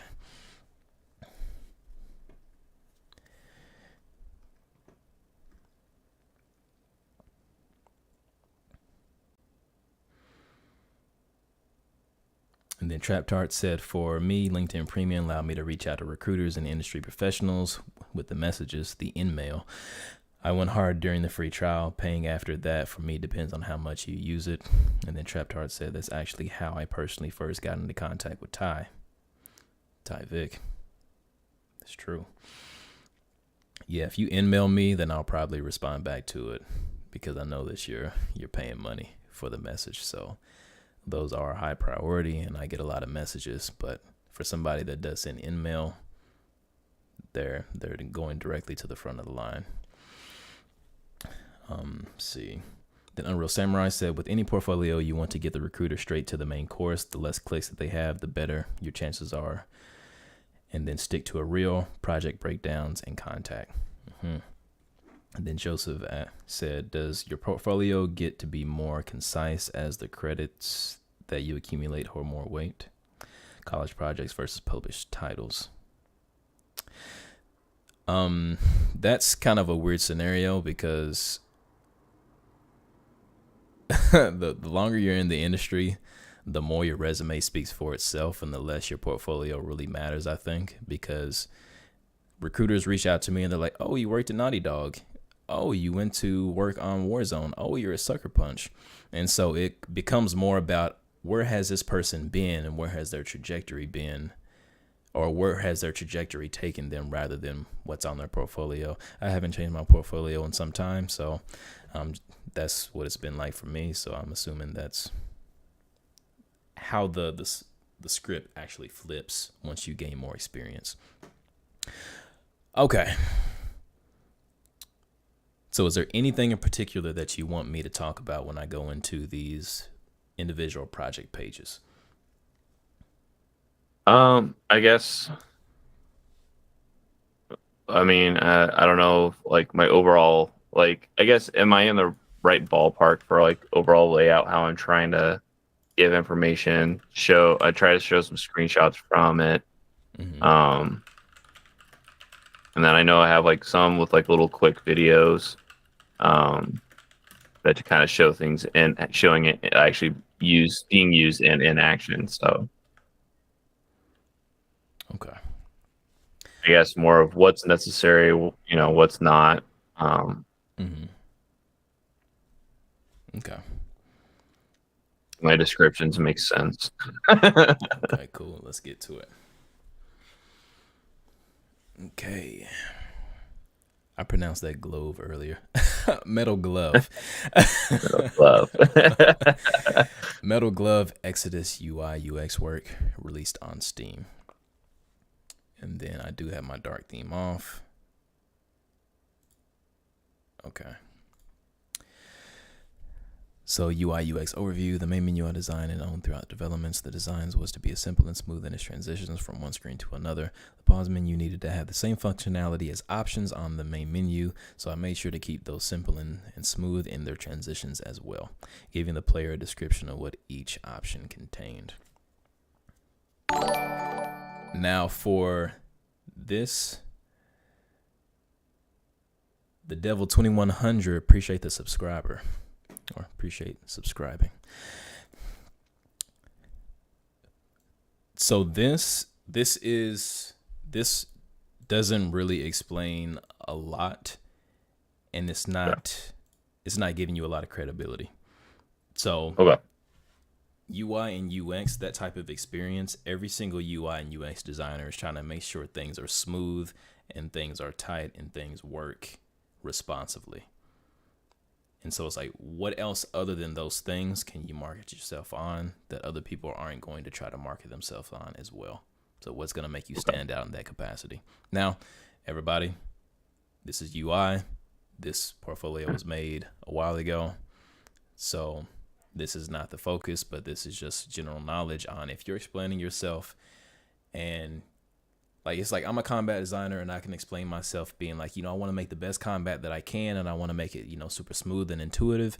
It's like, yes, every combat designer is going to be doing that. So what can I talk about that's different that nobody else is talking about, that's very general? Okay. So always, and you can even look at other people who are trying to get the same jobs as you, and you can see the pattern of these like type of generic statements that really they mean something to you when you graduated. Like, that's what you mean, that's what you stand by, and I know that holds a lot of weight, but once you get into the industry and once you get that experience, it doesn't tell a lot. So just be aware of that. Responsibilities: design from the ground up, own all the way through ship, streamlined to reduce memory costs, animate for a better player experience, all button placement, all button interactions, color and sound, bug fixing. Okay.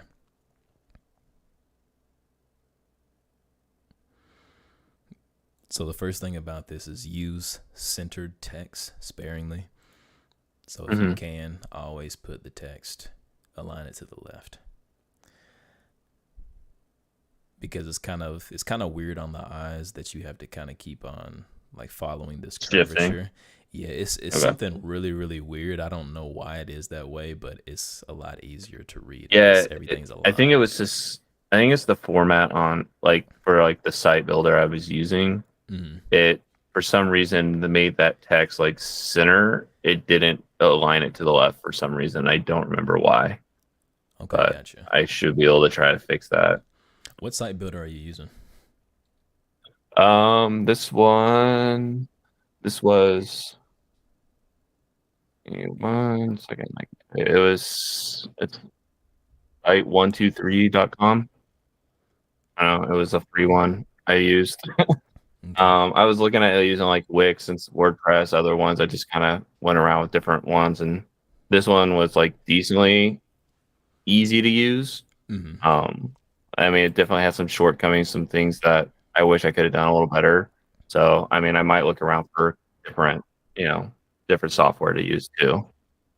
Okay. I recommend Wix, not Squarespace. Squarespace, I think, is a little bit too simplistic for a designer to use. Squarespace is somewhere that you would go if you're doing a business and you want to do minimal, like very minimal design on your website. But Wix.com allows you to have pretty intuitive, like quick designs, but you can modify it to meet your needs. And so even if you have like, nicholasjackson.wixsite.com, that really doesn't matter. I don't think any recruiter is really caring about whether or not you have the platform name in your portfolio name anymore. Okay. But I think Wix is going to be good for you. It's intuitive to use, and you can customize it as much as you want to. And then plus, I would recommend just go ahead and starting from scratch. Mhm. So you just don't have to worry about modifying and switching and rearranging, and that's going to take up a lot more time. Okay. Okay, so it's the main menu. Okay, so these are the images. So I've been on this page for a while, and I haven't seen the gameplay footage. Now, one thing that you want to make sure is that you put the gameplay footage up at the top, because that's the representation of what you're doing. So if we click on this, and so even that small wait time can make a recruiter frustrated with it loading up. Okay. So let's go. Let's see. Warzone. And then I play it. Wow, that's loud. It's playing. So that's right there. It's at the top of my page. And you can immediately just kind of get into the content at the top of the page without searching too much. So, Okay. And then screenshots like these, I probably wouldn't put screenshots full size like this. I would try for like side by side. So Okay. Like smaller little side by side sites, or you can kind of scroll through left or right. Yeah. So I can scroll through. You can see it. You can click on it. You can boost it up, and then there's a little description over here where I actually explain what I'm trying to talk about. So that frees up space on your website, and especially if they're looking on the mobile website, it frees up a lot of space. And this is more visually appealing, seeing a lot of images that you can opt into rather than having an image, be the center of attention and you have to keep on scrolling. So you can have all of these in a gallery or a carousel, and you can just swap through them. Okay.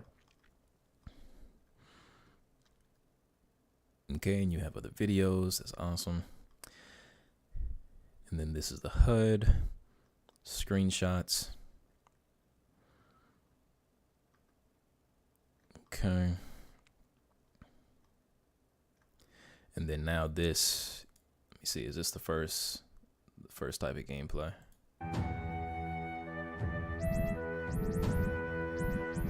Okay, so this is what I would expect at the top. Maybe not for the overall game, but this is what I would expect for you to show off your UI first. And then if you want to show off anything in particular, then you can do screenshots and then descriptions. But let me see it in action first and then break it down. Okay, so action, then breakdown. Yeah.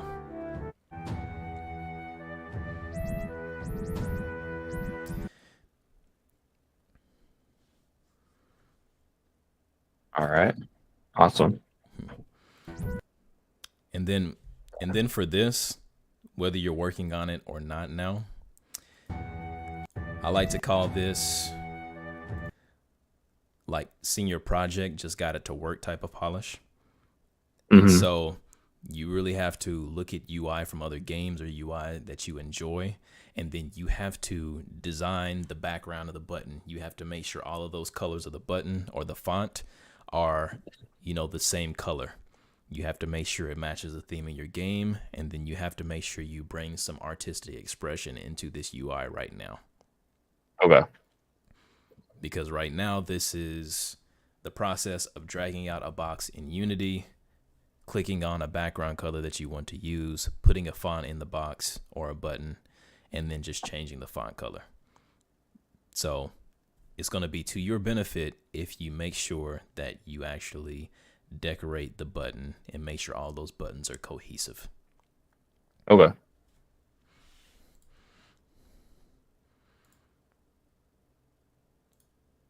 Okay, using the controller. Man, this music reminds me of something RuneScape-esque. Yeah, our sound designer actually created all the music, so. Oh, this is awesome. Yeah. Okay. Yeah, he did a really good job. But yeah, that was a big thing. Making sure I used with a controller versus mouse and keyboard. I just wanted to really show that you see that a lot more in games now, especially like your PC gaming. If you're playing like Harvey, where you using a controller on Remnant 2. Yeah. Then obviously, I wanted to show in real time how the going to swap or how functionality works if you're using a controller versus mouse and keyboard. Mm-hmm. Okay. Yeah, and that's really important to have both. Yeah, as far as this whole display, this is a lot of colors that you're adding right here. Mm-hmm. So all of these can stand to be white. You don't need to add color to identify each element of UI. Okay. And so keep it simple and then decorate it up with, backgrounds and font styles and kind of keep it cohesive. Makes sense. But not sure if you still want to go towards the UI direction, so I'm giving you limited feedback right now. No, I definitely want to go more towards, like I said, the technical designing. Like I said, I still like doing UI functionality and, animating UI and stuff is a lot of fun, but. Okay. Well, if you want to keep this project on your portfolio, then I'm going to need you to take off all of the UI and then promote the gameplay that you worked on. Yeah. And then you can have a UI section where you're like, hey, made some UI for this, but it's not the center of attention of this page anymore. Yeah. That's the one thing, because I know I left that off a lot. I was trying to focus on just the UI stuff versus the, which, I mean, there's some UI with my mechanic that I built as well, because I built basically a door. One of the ones that I built was a door that has certain runes. It's kind of like the tile that you guys were trying to do yesterday. Not as complicated as memorizing mini. But so basically, there's a door, there's some runes on it, and then I had it randomly change. Every time you played the game, the runes would start on a different side. They would choose a different rune that had to be for and it was a color code. So you needed, you'd find a rune in the level, and then you match that pillar, the colors. Okay, I need to make this pillar that rune. Mm-hmm. So like I said, and I made it randomly generate each time though. So every time you played it, it would be different. So it's not the same passcode every time. That's cool. Yeah, talk about that. Anyway, yeah, like I said, there's UI though with that. So cause you had to interact with it, take you to a little interact mode, and you could you click on the screen to rotate left or right, or using controller left bumper, right bumper type thing. So. Okay. Yeah, see, that would be cool to break down what you thought about that, what your design intent was for that. Okay, let's see. Nova said, okay, cool. I was actually thinking about showing off some of my own graphics or my own graphs, blueprints, and seeing yours did make me wonder if it was worth it. So I have blueprints on one of my pages on my portfolio for Doomerang, where I just snapped my blueprints, and it can't hurt. Blueprints, as we know, can get really messy really fast. So if anything, it just shows you how organized you are if you take a snapshot of a neatly aligned blueprint table. Oh, and that's a must. Comment boxes and things, spaghetti code. That was always a rule. Anybody that's worked with me knows. That's the first thing. As soon as I open something, it's like, hey, this isn't working. And I open that and I look at it. I'm like, what is this? I will lay into you on that one. Yeah, it can quickly turn into a nightmare. Yeah. Okay, Ori back in the chat. What's good? What's up, Ori? Ori said, "How y'all doing? Just got off of work, so I'll be reviewing this video later this week. Cool, a lot of good gems in this video so far." And then Unreal Samurai said, ArtStation's portfolio website is pretty handy too, but I agree with Tyvik. Wix is very user-friendly. My first website was with Wix before I moved to Behance and then ArtStation. So if you're an artist, you can use ArtStation or Behance. I think recruiters prefer ArtStation over Behance, but it's a portfolio. As long as you're showing off your work in the best fashion that you can, that's great. But ArtStation is primarily for artists, so you might not even have to build a website. You just go to ArtStation, upload your badass work, and then you get a job. So yeah. So y'all got it. Y'all got a little bit easier. Yeah, you got a little bit easier there. And then Trap Tart said GIF could be used as well. Not sure if the website you're using has that ability. Now, yeah, they didn't have the ability for GIFs on this website, so I have a portfolio that I want you to look at. Let me see if here we go. I hope he doesn't mind that I use his portfolio, but this is a combat designer that reached out to me a couple of months ago, and I helped him set up his portfolio a little bit. But he had some really good breakdowns in here, and so you can see, open up the page, has a title of it, a little summary, and then has a combat trailer at the top, and you can see where this is from, this whole layout, whatnot. Really clean layout. And then it tells all the information that you need. So platform, PC, engine, Unreal 5, duration, the team size, the role, download link, and then so on and so forth. You click on it, you have the gameplay. But that's loud. But you can see as you go down, he has the carousel and the photos to show off a particular move or a type of gameplay, responsibilities, and then you can see how he has the double images and he has GIFs. So this is what Trap Tart was talking about, where you can use GIFs for small snippets of combat. So the recruiter doesn't have to play the video, they just see it on repeat. You show them what they want to see, and then you just describe it under there about what you're looking at. And so from this one, he was describing how he took inspiration from Resident Evil and Dead Space, and then he used that and applied that to how the character moved around, how they shot, and how the gameplay actually took hold. And so you can see that this is informative. It has a little bit of pictures on it, but it has picture description, and then really clear and concise. So you can use GIFs in that way as well. Yeah. And then let's see. Okay, let's go back to here, and then we got Adventure. Okay, and then the same layout, so I won't go over any of that. Yeah. So this one was, I technically did majority of this is like for school. So like a lot of it was actually, this is more technically level design work that I did than really UI work. Okay. But there's like some cinematics and stuff like that I created throughout my level as well, using the blanking the what was that? Blanking on what it's called in Unreal. Their little cinema, the sequencer. See, that's right. Oh. Yeah, remember there was a door that you opened up to like an underground shrine. Yeah, this one. Mm-hmm. Here for our I was just kind of showing like, hey, this is my white box versus my end at assets and stuff. And then I like the voiceover too. I just muted it so it wouldn't clash with what you were saying, but he does have voiceovers in this, and voiceovers are great if you need to explain something. that the watcher would not be able to know.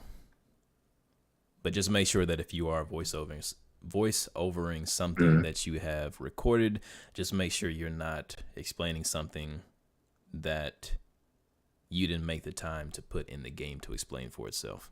But and that clip, that's funny because I clipped you. I know you played the that shows the when you die, it re-teleports the player. They fail to jump, and there actually is a Wilhelm scream in there. Or anyway, no, you know, I did hear good old Wilhelm scream. So that's I do slip, like that's the type of stuff that like I like to slip, like Wilhelm screams and other random stuff. I'll slip into like my UI or other project stuff. So that's what makes it fun. It's just me having fun. Okay, yeah. So again, videos at the top. Okay. And yeah, explain the level design if you had any type of peculiarities or any type of cool level design techniques that you used while making this. Then go ahead and show that off in a spotlight and tell the I guess the watchers why you did that and what you did for gameplay. Okay.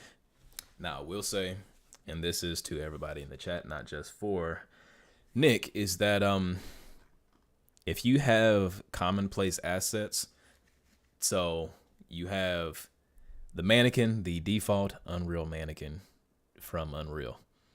If you have that, you have to have something completely technical going on. If you have anything art related, then it is best to maybe try to get another character in there if you can. And even better if that character we don't know about, or you bought the model or something offline and then you retargeted the animations. But seeing the 3D character models from like free asset packs that are used a lot, that's going to detract from your appeal. Okay. It's not bad. It's not negative inherently. It's not negative inherently, but at this point, it just screams like newcomer or little experience. Yeah. So I know we had to use Gideon from Paragon because that's what was provided for us for the class. We had to use it. So interesting. Okay. Yeah. Yeah, I know. It wasn't my first choice. Okay, Kyle, just don't do that. Yeah. So yeah, that's what. So because what they did before this project was, previously our first class, which is where all the white boxing comes from, we did all of our white boxing, or gray boxing, whatever people are used to calling it, right? So all that in our level design class, and then the next class we had like a short video we had to show of like our level, and then we basically had to take all in a group of, it was like 5 max. I'm losing you on the mic. Oh, sorry. So it was like we had to be in a group of 5 max. And so we had to take all 5 of our levels and combine them into one fluid level, like, if that makes sense. Like, so we like basically had to combine all of them, make one complete like area for, with a little rest in between each place. Okay. And so they gave us a starting point that we had to use and an end point that we had to use, that we had to get to. And so you had to combine your levels in a way to, make them flow and then make them get to that start point. And then that's also why they gave us Gideon there, that we had to use. So this was definitely earlier in my college days when we made this. Okay. Was this? It didn't trust us quite yet to import our own characters. Okay, gotcha. Was this senior or junior year? This is probably between sophomore and junior. Sophomore and junior. Okay. Yeah. Yeah, I guess I'm not really the biggest fan of that, because you shouldn't bottleneck creativity. Or if somebody's like, yes, I want to import my own character, then okay, we'll go figure it out. But I'm gonna give you Gideon. If you want to do extra, then you're able to do that. But I guess at this point in time, 3D models from free asset packs. I forgot which game this is from. I can't even. Paragon. Yeah. The characters from Paragon, those should be relatively off limits unless you absolutely need to use those. Okay. Mixamo.com, everybody's Mhm. favorite repository for 3D models and animations. I used it Yep. myself, but what I did is I took the animations from that and then I tweaked them in Maya so that it didn't even look like the animations from Mixamo. So Okay. if you're going to get animations from Mixamo, go into Maya, change up some stuff, and then try to make it look like not a Mixamo animation, because that does scream like college graduate, Gotcha. which shouldn't be a terrible thing. You would think like you graduated from college and you made a thing, but it does really scream like, hey, this person's a newcomer. They're using the same techniques as everybody else. And the thing is that college curriculums don't change too much year to year. And so recruiters get used to seeing the Mixamo animations and the 3D models that are commonly used. And they're like, oh, okay, well, I know what my expectations are for this. And then that's bad. So if you can make your project stand out by, if you have a team of like 5, pull your money and then buy a model online and then figure out how to, and then take it to Mixamo.com or something and then retarget the animations, or import that model into Unreal and then retarget the skeletal mesh, so that you'll be able to have a new character that nobody has seen before. That's going to make you way more appealing, because they're like, oh, they didn't use the commonplace 3D models. And if you modify your Mixamo animations, and Mixamo animations is so many animations just ready to use. It is so good. But if you learn how to actually modify your Mixamo animations and make them different and make them not look like Mixamo animations, that's going to make you stand out too. Okay.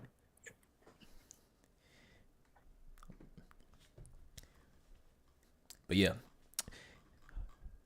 videos up at the top show off some breakdowns on your thought process and what you did. And then from what I'm looking at right now, are you just walking around and interacting with stuff in this video? Yeah. Well, unfortunately, we weren't.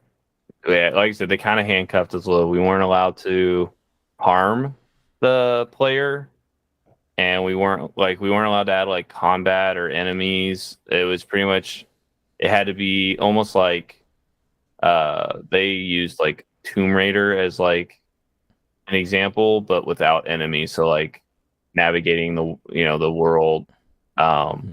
There's like ledges and stuff you can grab and pull up, like doing some platforming and stuff.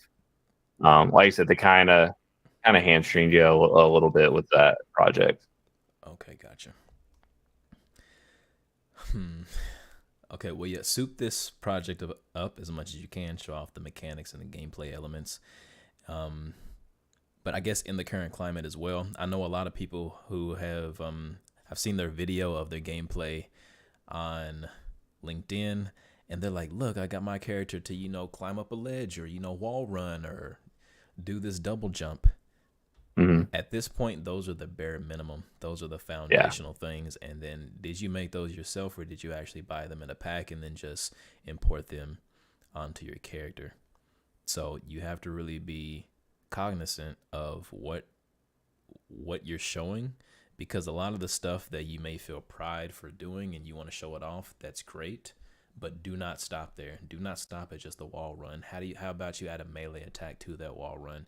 Do not just stop at the grab. What about learning how to make the animations look a little bit more fluid or something new? But you have to bring something new to the table if you're going to use those common traversal actions and try to market yourself with those, because I see a lot of people having ledge climbs and wall runs, and it's not going to cut it anymore. So you have to move past that and do something a little bit more than that to make yourself stand out nowadays.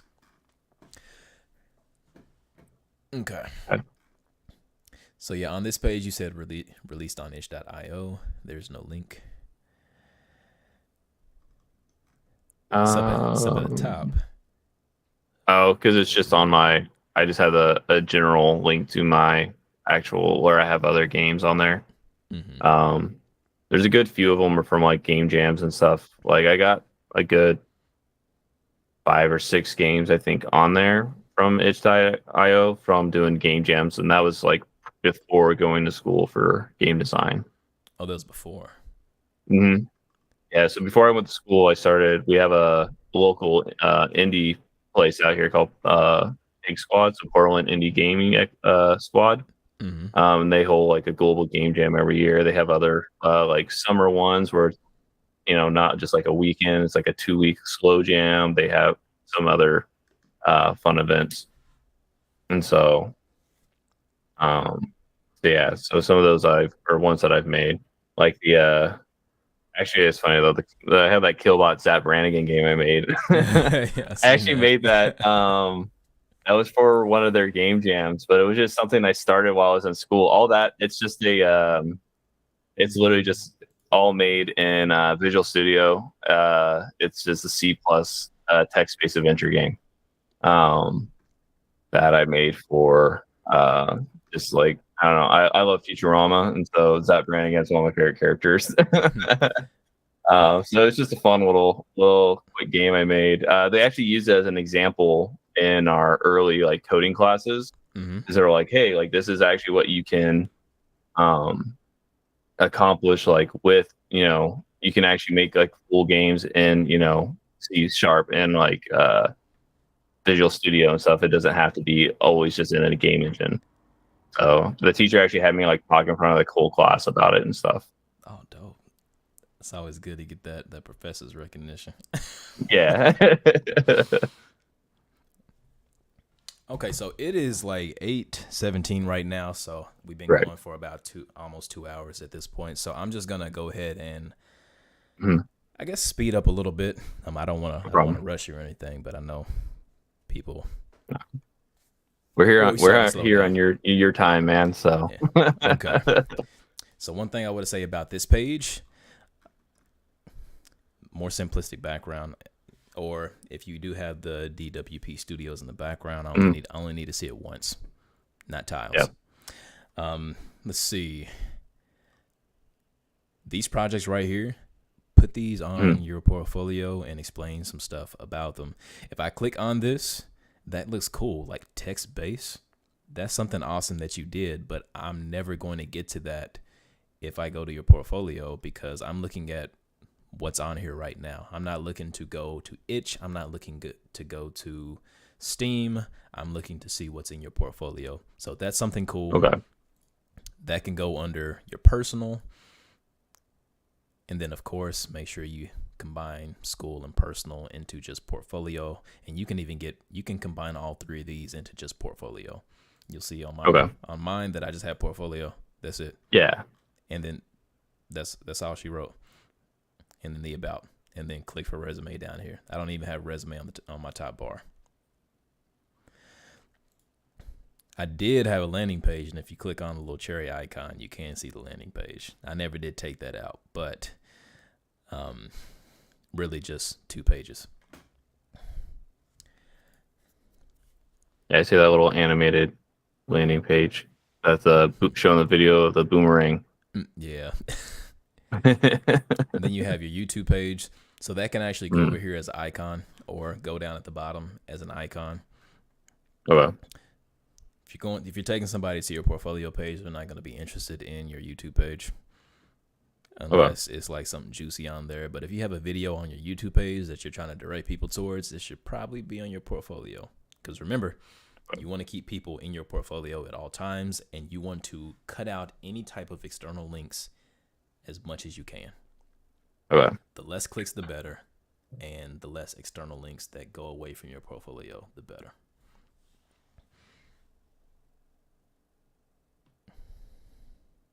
Okay. And then my UE blueprints. So I don't know if you've seen that. That's actually a neat little site where you can post, copy and paste basically your blueprints into there, and it'll show visually what it actually looks like. Oh, wow. Look at that. Yeah. So then you can get it's actually pretty neat. Wait, I haven't uploaded all my stuff in there, but I've got some stuff that I've worked on in there. If you can embed this in your portfolio, that would be awesome. But I wouldn't want to come to another site Mhm. see this. So if you make a page for your project and you can put this on it, then that'll be awesome because this is cool. I never did know about that. Yeah. So it does have an embed link, so yeah, I could always look at it.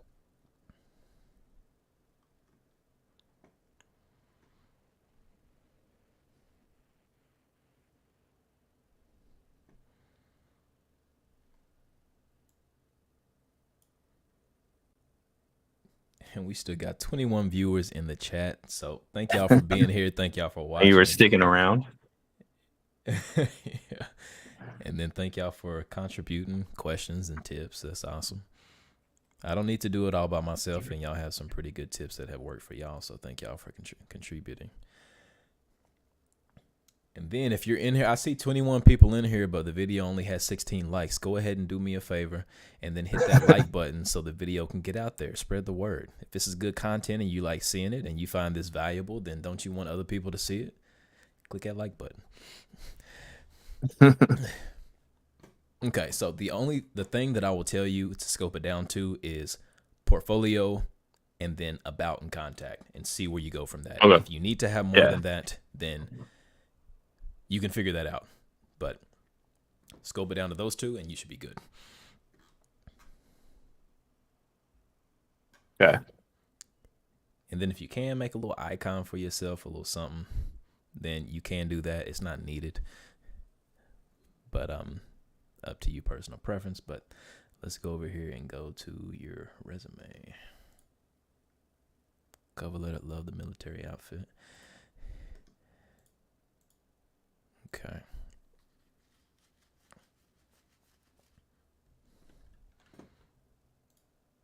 So so this is going to your cover letter. That's weird. Yeah, shouldn't be. It was working just literally earlier today. I double checked it. Well, I can send you the link real quick to my resume if you need. Yeah, I think you already sent it to me a couple days ago, right? I think so.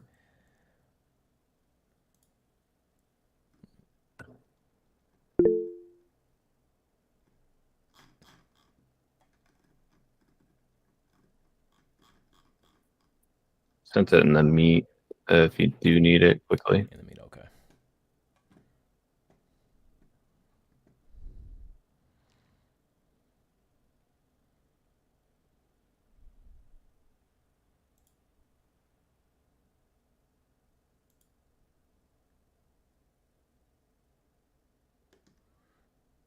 Well, if I can actually find it. Okay, there we go. I have about 20,000 tabs open right now, so. Oh, that's how my computer usually is. I know. I was like, I should probably close some of these. So, I mean, obviously, it's not like streaming the game or anything, but where it bogs it down. But yeah, I always have so many tabs open. I know Brian always sometimes will see that when I'll be sharing a screen, something here and there, working on something. He was like, I see all those tabs. You never know when you might need them, right? Okay, so I'm clicking on it and it's telling me that no preview available. File is in owner's trash. File is in trash. Okay, me. I'll fix that quick. I don't know why. It just, like I said, it just made sure it was up to date. Diana said, I know nothing, just here to support Nick. I did like the video. Yeah. That's awesome, man. You got a whole squad behind you. Let's see. And open. Cool. It's there, so I can share real quick. Aldo, welcome to the chat. Brian said, close your extra tabs, Nick. Hey, I think I might have sent the wrong one, actually. Sorry. I did have two tabs open. He knows me too well. All right. That one should be. Nova said, my current professor is forcing us to develop a first-person shooter with a bunch of other hyper-specific requirements. I reached out to see if I can make a melee game, and he just flat out said no. RIP my ideas. Crying emoji.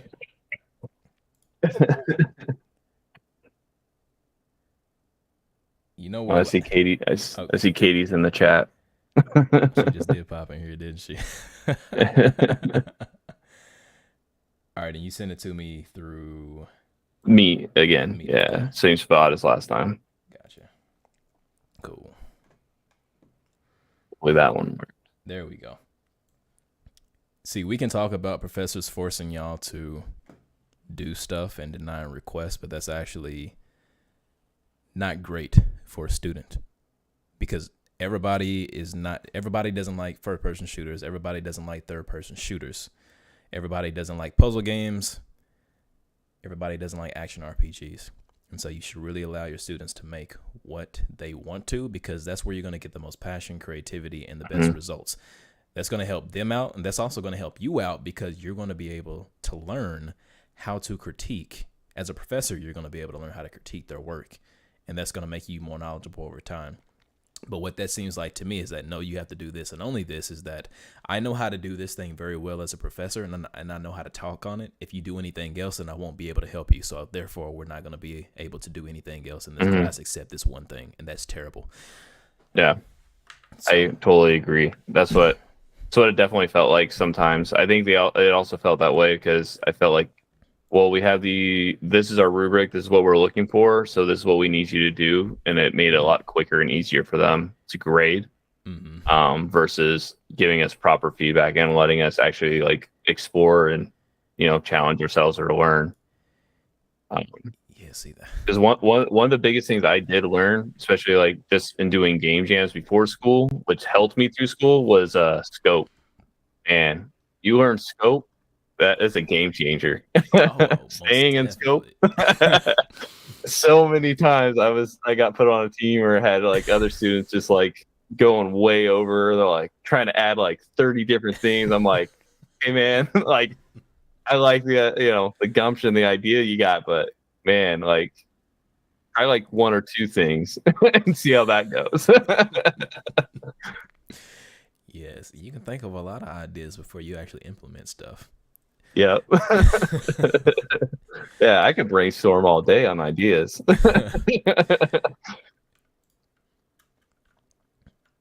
Okay, cool. So, love the template layout, man. Love it. Yeah, you should. Should look familiar. Funny enough, just so y'all know, Katie actually designed this template for me. So okay. Props nice. to her. Yeah. She knows how to do like all the kerning and all of the spacing to get the most amount of text on a page without making it look clunky. So well, thank you, Katie. We all have her to thank for that. Yeah. Okay, cool.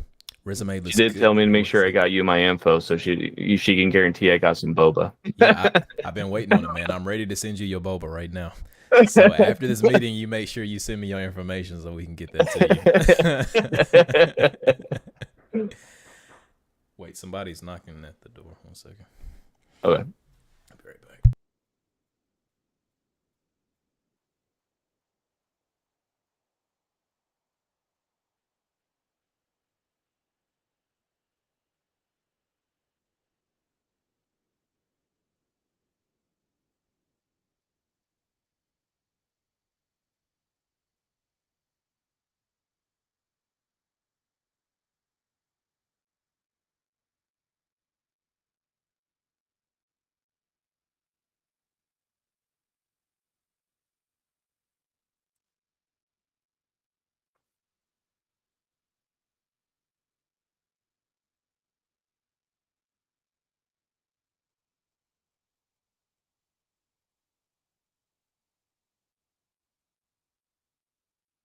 I noticed, Nova, you were asking about the website for checking out for the blueprints. It is blueprintue.com. I can't send it in the chat here, but yeah, it's a website that I actually found due to my buddy Rico, he's in here too. Amazing game artist and like modeler. Like he makes 3D models. Guy does amazing work. I was a little disappointed that because of my deployment, I got held back and I wasn't able to work with him for Capstone as our artist. But we got a great artist anyways, and like I said, it all worked out. So yeah, that's like I said, blueprintue.com though. That will be the website, so you can embed those blueprints.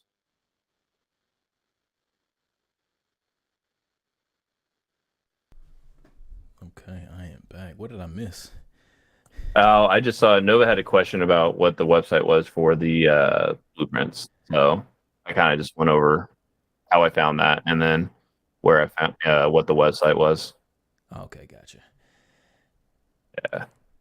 Yeah, it's just blueprintue.com. It's I was saying you weren't in here, but I was saying my buddy Rico, who he's in the chat, he was a student with me. He's a game art student, makes phenomenal 3D models, and does really great work. He does really good level design work too. But yeah, he was the one that I originally like saw that because I was working on a project with him, and he's like was like, hey, like this is the blueprint I'm trying to do. Like, can you look at it?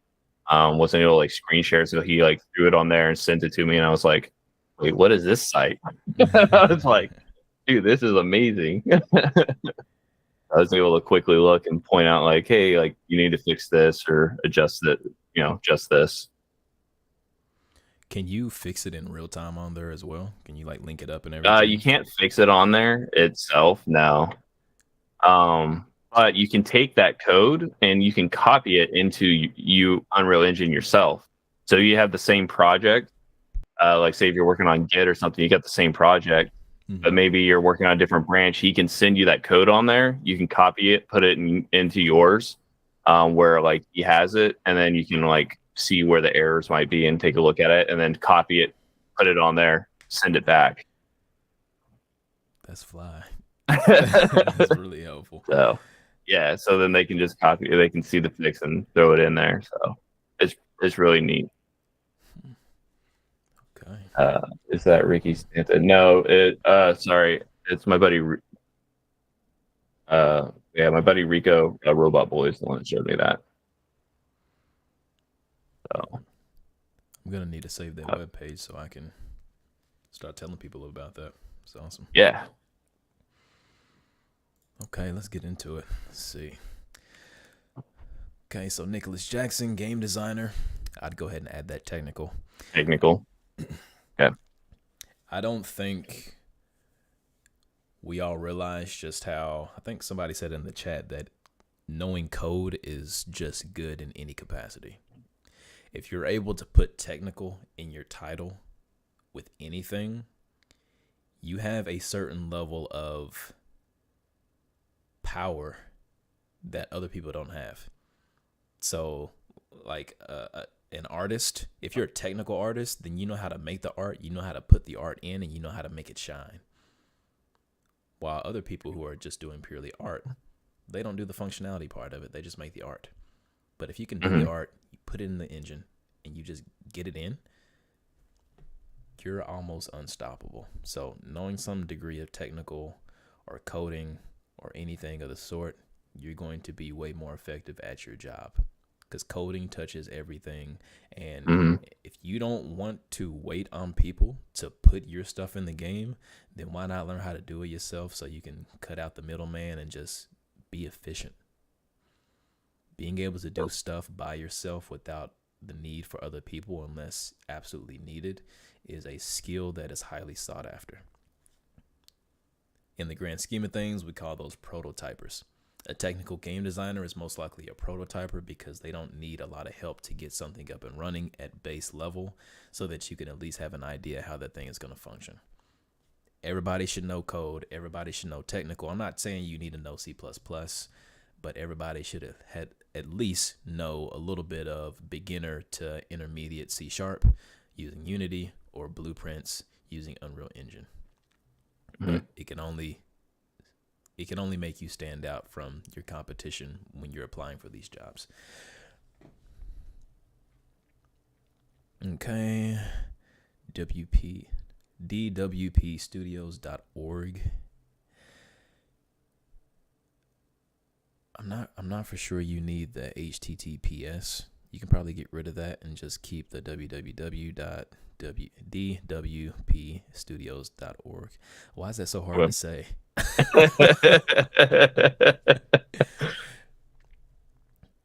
Okay, I probably should have blocked out your phone number too. Nobody call Nick, okay? Okay, so summary. Experienced team leader in agile development methodologies. See, this is you marketing yourself as a project manager. So, yeah, if you want to do the game implementation, you already know what to do on that part, so I'm not going to stress you too much on that. Experience, this is going to be some of the same stuff we talked about on your profile about making sure you have some game development stuff in there, some implementation practices in there, and start to market yourself as technical game designer or a game designer wherever you can. So that way this can start looking like a game dev resume instead of a production game dev or a producer. Well, and if you end up wanting to go producer, then you can do that. We had at Sucker Punch, we have a producer. He gets stuff done. He's organized. He loves Excel. He loves Microsoft Excel. And sounds like my type of guy. Yeah, he's awesome. And I talked to him at lunch one day. He was like, "Hey, you sitting with anybody?" And I was like, "No, sit down. Let's talk." And so I was talking to him and find out he's already like built his own engine and everything by going through school. It was one of his course curriculums. And then he knows the pipelines for, design and art and lighting. And so he knows how everything functions and how everything moves and which departments rely on which departments and what components rely on what components in order to push forward. And so having that type of knowledge of how a game engine works and how the understanding pipelines. So let's bring it back up. Understanding department pipelines, design, art, tech, engineer, lighting, concept, narrative, UI, UX, game engine. He knew all of that stuff. He knew how it worked and he knew what was efficient in all of those things. Did he necessarily do all of those things? No, he did not, but he was knowledgeable of the pipeline and what needed to be done before something else got done. And that made him extremely efficient and powerful. And he was all about business, no sugarcoating. If he needed something from you, he's going to reach out to you. So if that is something that you still want to do, then you still can leverage your skills with having implemented, knowing these pipelines in order to get a producer role as well, because those are roles that, you're on the team, you're doing the stuff. Okay. So that can be an option as well. So I was looking at I thought about getting my master's in more like production stuff at one point. But like I said, I kind of held off on that because I definitely really do enjoy the production side of things. Like I love, like I said, documentation, spreadsheets, setting up tasking, using like Jira, especially. Dude, I love using Jira. It's such fun. Jira, Confluence, it's so nice. Setting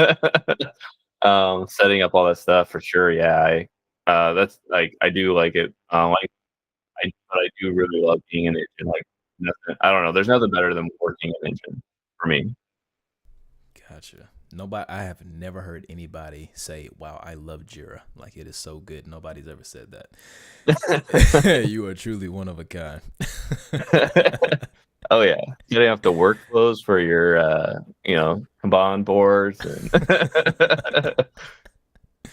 So you're on a whole different playing field than anybody else. Okay, and then skills. I would actually put skills up at the top. Okay.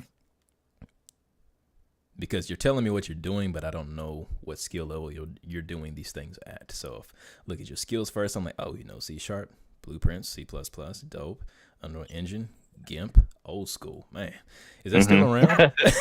Yeah. Microsoft Office. I couldn't afford Photoshop.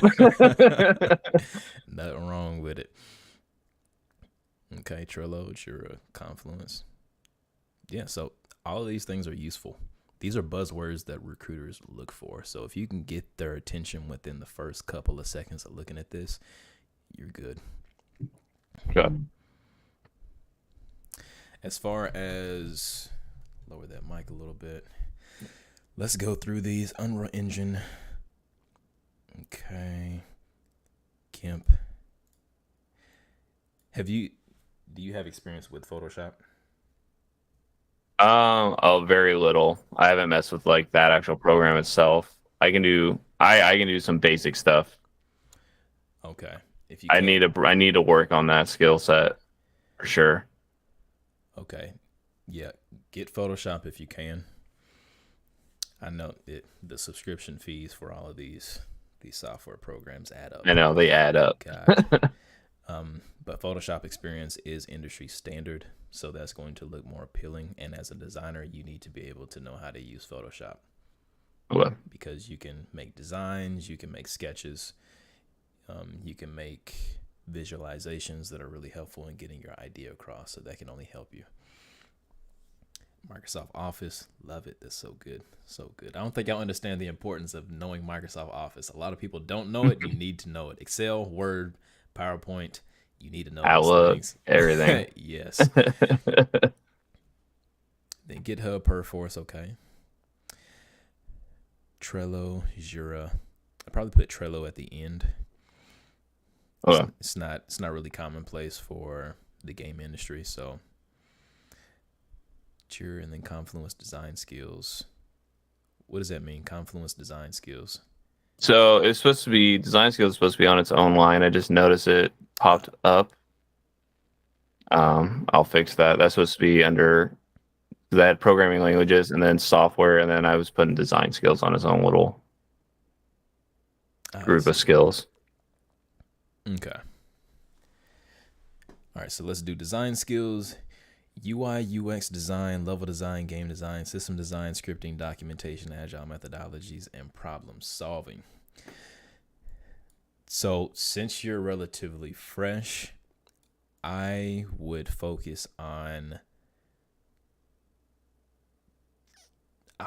focus on game design first,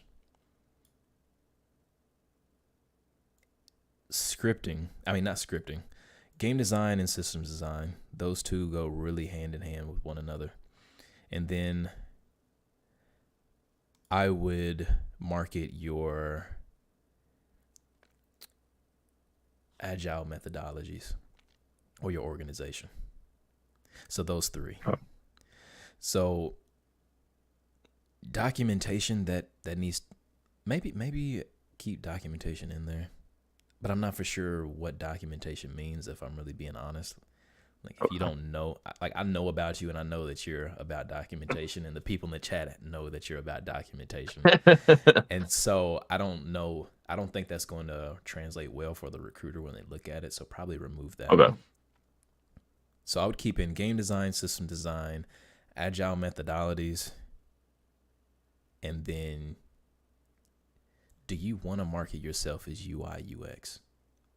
Because that is a completely different field, and that's kind of getting to the territory of, okay, he's a little bit scattered. Okay. Yeah. I mean, like I said, I'd rather be more focused, like I said, on the technical design. So I'm definitely fine with cutting that off. Okay.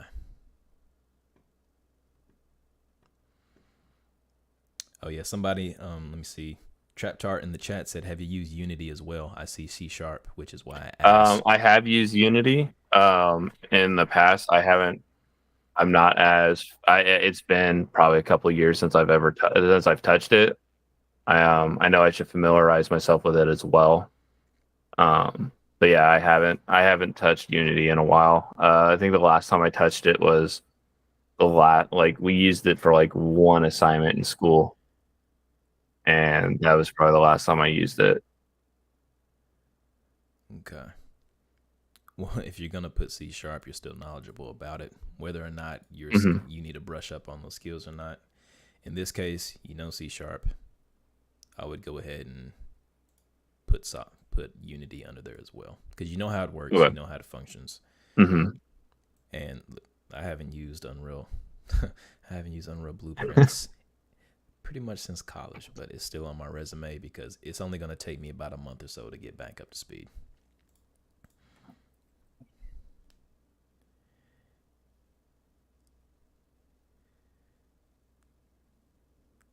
Let's see, I'm reading the chat right now. Mm-hmm. Yeah, I was looking at it too. Oh yeah, Kyle brings up a good point. Kyle Robinson. He said, advice I received, remove lead from your titles. The actual work done in student work does not usually correlate to the work leads do in the industry. Food for thought, great stuff though. So that is true. See, this is why we review in front of the chat. They contribute full of so good much. good tidbits and things we miss. Yeah, so that's a really good point. A lead on student projects is not the same as a lead in the industry. And if you use lead way too much, then it kind of comes off as entitled or arrogant to a recruiter. Mm-hmm. Just because it's like, okay, well, what does this guy actually think he has led so far? And leading a game studio is extremely difficult. Mm-hmm. Extremely difficult. So it's a different ball game entirely. Yeah. So you can replace those with like technical designer or game designer. I would probably stay away from UI, UX, and level design so that you can be more focused on the technical aspect of game design. Okay. And then the format is nice, and then create a project, GDD, along with setting up the agile development on Jira and Confluence. Created the task sprints and assigned all tasks to the design team. Designed and implemented all UI elements, menu systems, interaction systems. Created and set up Perforce service for source control for the team project to work with Unreal Engine. Okay. If you can add more results on then that's going to be great. Since you're all about efficiency, if you can actually tell me how efficient you have made things, that's going to be great.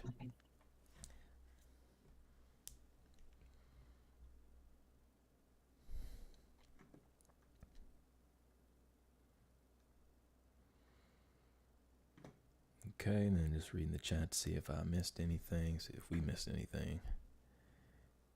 And then Hassan said, bunch of skills, Nick. Bunch of skills. I see someone mentioned John Lemon, if I am not mistaken. That was John Lemon project was our Unity project in school. Yeah, you're right.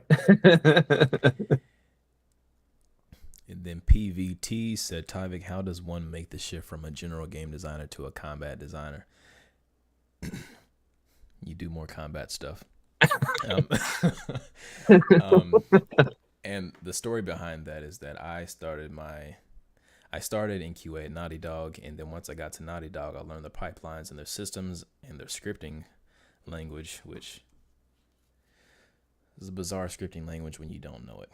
But what I would do is I would begin to create weapons and items and player abilities and throwable stuff and all sorts of stuff related to combat or player mechanics, player abilities. And then I slowly just started to do those things. Now I still created the debug tools to help the development of the multiplayer team. And the reason that I was actually in that position for the multiplayer team is because I did make them tools. It's because I was making items and weapons and traversal stuff on my own. And I'd be like, hey, look, I made a cool thing. And they'd be like, yo, this is pretty dope. Let's actually put this in the game. And then that's how I got my start. I made myself useful. And then I made myself useful by doing what I like to do. And showing them that I had the experience and the talent to actually pull off and make stuff in the engine without anybody teaching me hardly anything.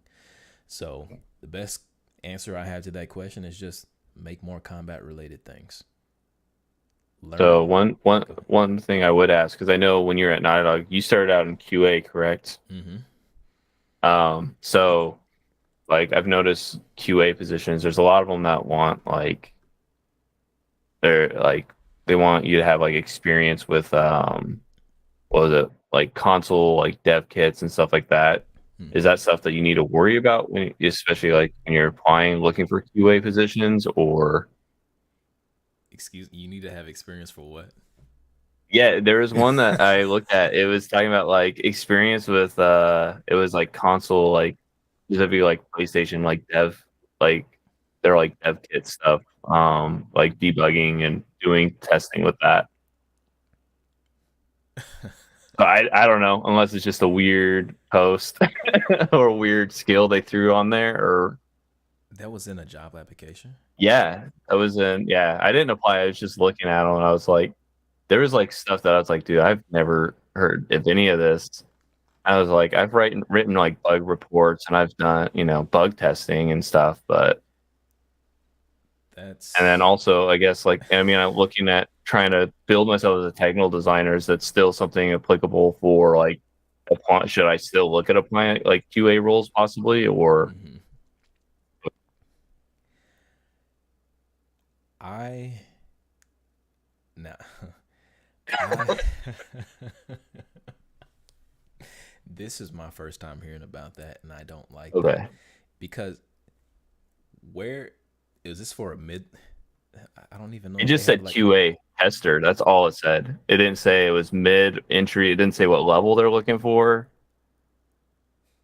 Yeah, I don't remember. Yeah, this was like probably like a month ago I saw this. Okay, I that seems irrelevant because Okay. they're essentially asking for somebody who's been a QA tester before because you're not going to be walking around out here and you're going to see a development kit out in the wild. They don't exist. It's not going to Hmm. happen. And if you see a dev kit out in the wild, somebody probably stole it from a studio and it's going to shut down within days' time, anyways. Yeah. They have serious security protocols on those things. So I don't know Hmm. why that is even a thing to begin with, but it's not like it takes a long time to learn the software that you're testing on. You Okay. just that's part of the job. That's yeah, that's weird to me. I don't think you should Okay. take I don't think anybody should take any type of stock in that because you absolutely learn those things on the job. Hmm. Well, that's what I thought. That's what I was curious. I was like, how would I have dev kit, especially if it, because it posted like it was like entry level, like early level too, like the rest of it. So I was like, that it was something that threw me off. So that's why I was asking. I was like, is that something that is expected? So Yeah, no, they should not okay. be asking for that because that's part of the job. So yeah, Okay. that's weird. But I should still look at applying the QA positions too, though. Hmm. And Okay. just so you all know, QA has changed in terms of requirements nowadays because you have people graduating from school, they know the pipeline to game development, they've done all of these things, and a lot of people have reached out to me wanting to get into the game industry through QA or tester experiences, and you can't use your gaming background and your gaming history of playing games to say that you're going to be a good tester. A QA tester, they need an eye for looking and finding issues and problems and glitches and bugs. That's a skill. You have to have effective communication, and you damn sure have to have a lot of organization because it is a lot of knowledge at once. When I was at Naughty Dog, we had a lot of people that had interest in design, art, environment, concept, lighting. All of these people had an interest in other things other than QA. And then if you have an interest in a specific department, you're going to join QA. And because you have an interest in lighting, they're going to stick you to lighting because you're learning it. You know what to look for. You know how to speak the lighting department's language. And so you can become a more effective QA tester because you have that affinity Hmm. towards whatever department that you want to work towards. So Well.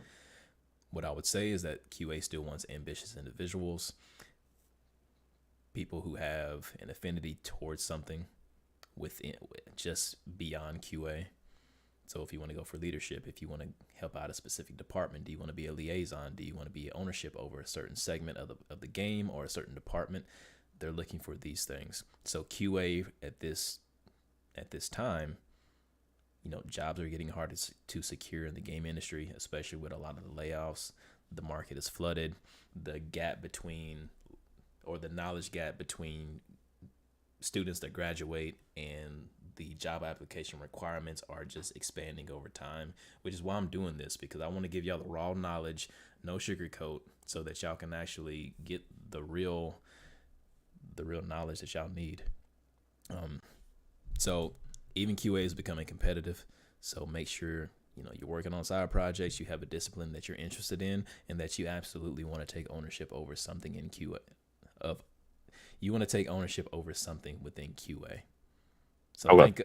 think of it as, I'm going to go into QA and I'm going to try to operate as a developer in a sense. Now, you're not going to get complete developer, or developer control when you get in, but you want to understand the developers. You want to, build up communication with them and relationships with them to see how they work, so you can work a little bit more efficiently. And then over time, you'll be able to take on more tasks. A lot of people in QA, when I was at Naughty Dog, they actually helped out the development team because they just had a natural interest in whatever segment of QA they were in. And they actually had their credits in the game as additional lighting, additional concept, additional environment, because they did make it a point to help. So just know that these are the people that you're competing with, is the people that want to help out the development team and not just do QA. Okay. Mm-hmm. So it's very important.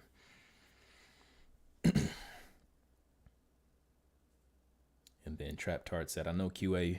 Oh, God, I need some water. I cannot talk right now. I know. I already finished mine. I should have grabbed a bigger water bottle.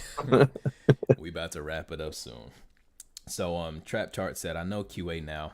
From what I have heard in the AAA spaces I am aware of, they want people who will be QA and then follow that path through the company, i.e., e.g. transitioning out of it is a bit harder. Yeah, transitioning out of QA is really difficult. And the only reason I got out of QA is because I kind of bent the rules a little bit. They told me not to talk to that person. I talked to that person. They told me not to do that. I did that. It was all within a respectful boundary, but there was some history within Naughty Dog for the QA department versus the development department that kind of led to that kind of divide. But by the end of The Last of Us Part 2, QA was kick ass. They would talk to the developers, all have a good time. So QA is becoming more of an integrated part of game studios year after year, which is nice to see, because It is. although they are seen as the bottom of the totem pole, if you don't have the bottom of the totem pole, then how's the pole supposed to stand up in the first place? Exactly. So mad respect for QA. And then Brian said, the biggest takeaway I'm getting from this is to find what is the focus of what I want to do in the industry and market myself towards that. Being general does not work to get into the industry. No, it does not. No, it does not. And so being general allows you to have widespread knowledge, but you have to find your affinity, find something that you're passionate about, and then plug time into it. I got a lot of flack when I first got on LinkedIn because I was talking about you need to commit, 20 hours a week to experimentation and working on your discipline and figuring stuff out, because it is that hard. You can go through years of game development and trying to break into the industry, but you haven't experimented enough to actually find out what you like, and that is not great. I went through a year. I was similar to you, Nick. I went through college. I didn't have no 4.0. But, I was making like really great projects and everything. And at the end of it, I was like, yes, like I did a damn good job in college. And then they're like, okay, you're free into the world. And I'm just like, what happened to this 85% chance that I'm going to get a job? Like 85% of our graduates are successful. Like, where's my success at? Am I the 15%? Yep. This is awful. I know that feeling. And so one of the things that I always preach is that, if you haven't found out what you really want to do and you're still kind of soul searching, then you need to commit that time. I don't care. I'm not going to say I don't care, but I don't care about the whole statement or the whole mantra of work-life balance. You can have a work-life balance after you get to the position that you want to get to, but beforehand you need to be rushing to that position to make sure you can secure it, and then so you can relax, and then you can have your ideal work-life balance. But if you are trying to desperately break into the industry and nothing is working, then you need to seek out the answers, you need to seek out the knowledge, and you need to get your ass in gear and actually put your pedal to the metal so that you can actually stop wasting time and then get the information that you need, apply the actions that you need to, experiment, find what you like, take a deep dive on that, get better, boost up your skill set, and then get the job. Time is of essence the moment that you graduate, because the longer that you graduate, or the longer that you spend after graduation not having a job, the harder the job search gets, because they're going to start asking questions like, why hasn't this person gotten a job yet? Okay, well, if they haven't gotten a job yet, what are they working on? Questions are going to start being asked, and that's just going to make it more difficult for you. So that's why I always press, you don't have the time to play around if you don't know what you want to do. 20 hours a week, figure out what you want to do, and then once you figure out what you want to do, you need to go full force into that, and then work, and then grind, and then learn the pipelines that you need to in order to produce the results, and then rinse and repeat. Don't do a huge project and get stuck on and be like, I want this to be my dream project. If you do your dream project right after college, I hope you have copious amounts of overflowing discipline in your soul, because it is rough and it is hard as hell to do. You need so much willpower to do that, and the typical person is not going to have that much willpower to actually stick that out. And the other thing is that if you're just working off of school knowledge, then your growth is going to be stunted, or it's going to be capped. So unless you're actually actively seeking knowledge and being around like-minded people, you're not going to grow as fast as you can. And that's going to be a major issue in the long run. So time is of the essence. You don't have time to wait. If you don't know what you want to do, you need to find that, because that will crush you for years. I have been contacted by people who's been looking for a job for 3 years, 4 years, and I'm like, okay, well, what is your goal? What do you want to do? They're like, well, I think this. So you mean to tell me you've been waiting years trying to hope and wish and pray for a miracle that is never going to come, because you don't even have a specific goal in mind. You have to have a goal company, you have to have a goal role, and then you have to build up the skill set to meet those expectations. That's how it works. I don't want to hear life isn't fair, the companies aren't fair, they should lower their standards. Why would they lower their standards when they're still hiring people that would die to work at their company? Okay. On this channel, or anything that I preach, we're going to be focusing on ourselves and what we can change, not what we want companies to change, because the companies are not going to change. They're not losing sleep over it. They're still getting that money. Okay? Yep. So we focus on the self. But sure. Rant over. Ty preaching moment over.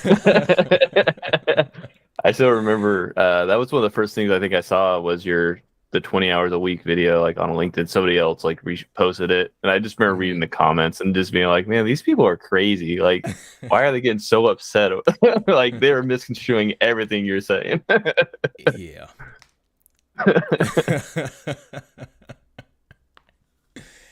Yeah, they were talking about the whole like sleeping. Well, I work 40, 60 hours and I need more sleep. Yeah. Yeah. And yeah, another thing is that a lot of these people have gotten into the industry, and they lose connection with what it was like to want to be in it. And so when you hear about, and this is for everybody in the chat right now, if you're preaching or promoting the work-life balance mantra, just know that that is not for you. A work-life balance mantra is for people who are in a position that they want to be in, or they are going towards a position that they want to be in. Okay.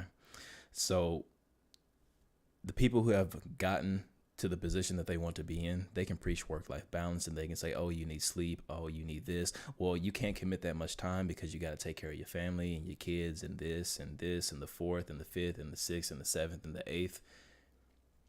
They choose to place their priority on whatever they want to. And that priority is not building up their skill set. That priority is not doing XYZ, because they're not on the job search anymore. They're not on the job hunt. So, of course, they can tell you from their high horse, or not high horse, but from their comfortable palace of employment, and say, no, you need to care about work-life balance. You don't have time for that. I'm not telling you to do any type of hustle culture or anything like that. I know that's a buzzword that people love to use as a derogatory term, but you have to kick yourself into gear. You have to light a fire under yourself, and you have to get to it. And especially if you're a graduate, because time is ticking. And so just know that. Okay. All right. So we have the resume. Looks pretty good. You've gotten a lot of information. I think overall, start to tailor your profile towards game design with a focus on, with a focus on game design and a secondary focus on project management and producer. On your portfolio, check out Wix, see how that works. And of course, if you need any help in the meantime, or you need examples, or you need to ask me something, feel free to ask me that. And on your LinkedIn page, of course, remember, change your title. Yep. Put Agile Project Manager, Indie Game Designer down in about. Make the military stuff secondary. Promote yourself for the technical game designer. And then, I think Harvey mentioned to put like game studio in parentheses after this, and then change your title to technical game designer. And then you can put /producer. That's fine. And then change your descriptions to match that of a technical game designer. Well, but sounds good. That's a lot of information. That's going to take some time. It's not going to happen overnight. So don't stress about getting it done like in 2 days. Portfolios take time. Portfolios take iteration. So don't try to nail it in one hit. And then if you have any questions, do feel free to reach out to me. And then we can kind of walk you along that path. Or I can give you examples that other people have done, so that you can use their examples as a template. Are you saying I shouldn't do my normal thing where I just try to bust out 60 hours worth a week and like at night? Hey, you can. Everybody that knows me knows that's what I do. Okay. I get hyper focused, and next thing I know, I'm like, crap, I got to be up in like 4 hours for work. If that's how you operate, do what you do best, man. Yeah. But that is pretty much it. Nick, thank you for being here. Thank you for putting your professional business out here in front of everybody to learn from and see. But hopefully you got some really great feedback from me and from the audience. For sure. I'm definitely going to do a watch back of this, just like the remnant ones. I'll definitely look through some of the comments that I'm sure I missed. See the good advice. So I'm always double watching a lot of stuff, because I know I miss things. It's like watching any sort of movie or playing any game. You miss things the first time that you didn't realize was there. So that's true. Okay, well, I appreciate. I was say I appreciate you taking the time, man. I always appreciate you, Harvey, everybody that takes the time to like talk to some of us. Trying to get in, it means a lot to us. So appreciate it. Of course. We do it for a reason. We gotta shrink this gap between graduation and industry standards. So happy to. So thank you for being here. Everybody in the chat, thank y'all for being here. Thank y'all for staying with us. We had 24 concurrent viewers right now. I'm curious to see what our max is, but thank you all for your contribution. And thank you all to the supporters of Nick showing up. My God, you have a great support system. So it definitely helps, man. So yeah, leverage that, take the information that I've given you, and then use it to the best of your abilities. And then you have eyes watching you, wanting you to succeed. So keep on pushing, man. All right. Sounds good, man. Thank you. Thank you again. And thank you all the support for all you guys showed up today. I appreciate it. Feeling the love. All right. You have a good rest of your night, Nick.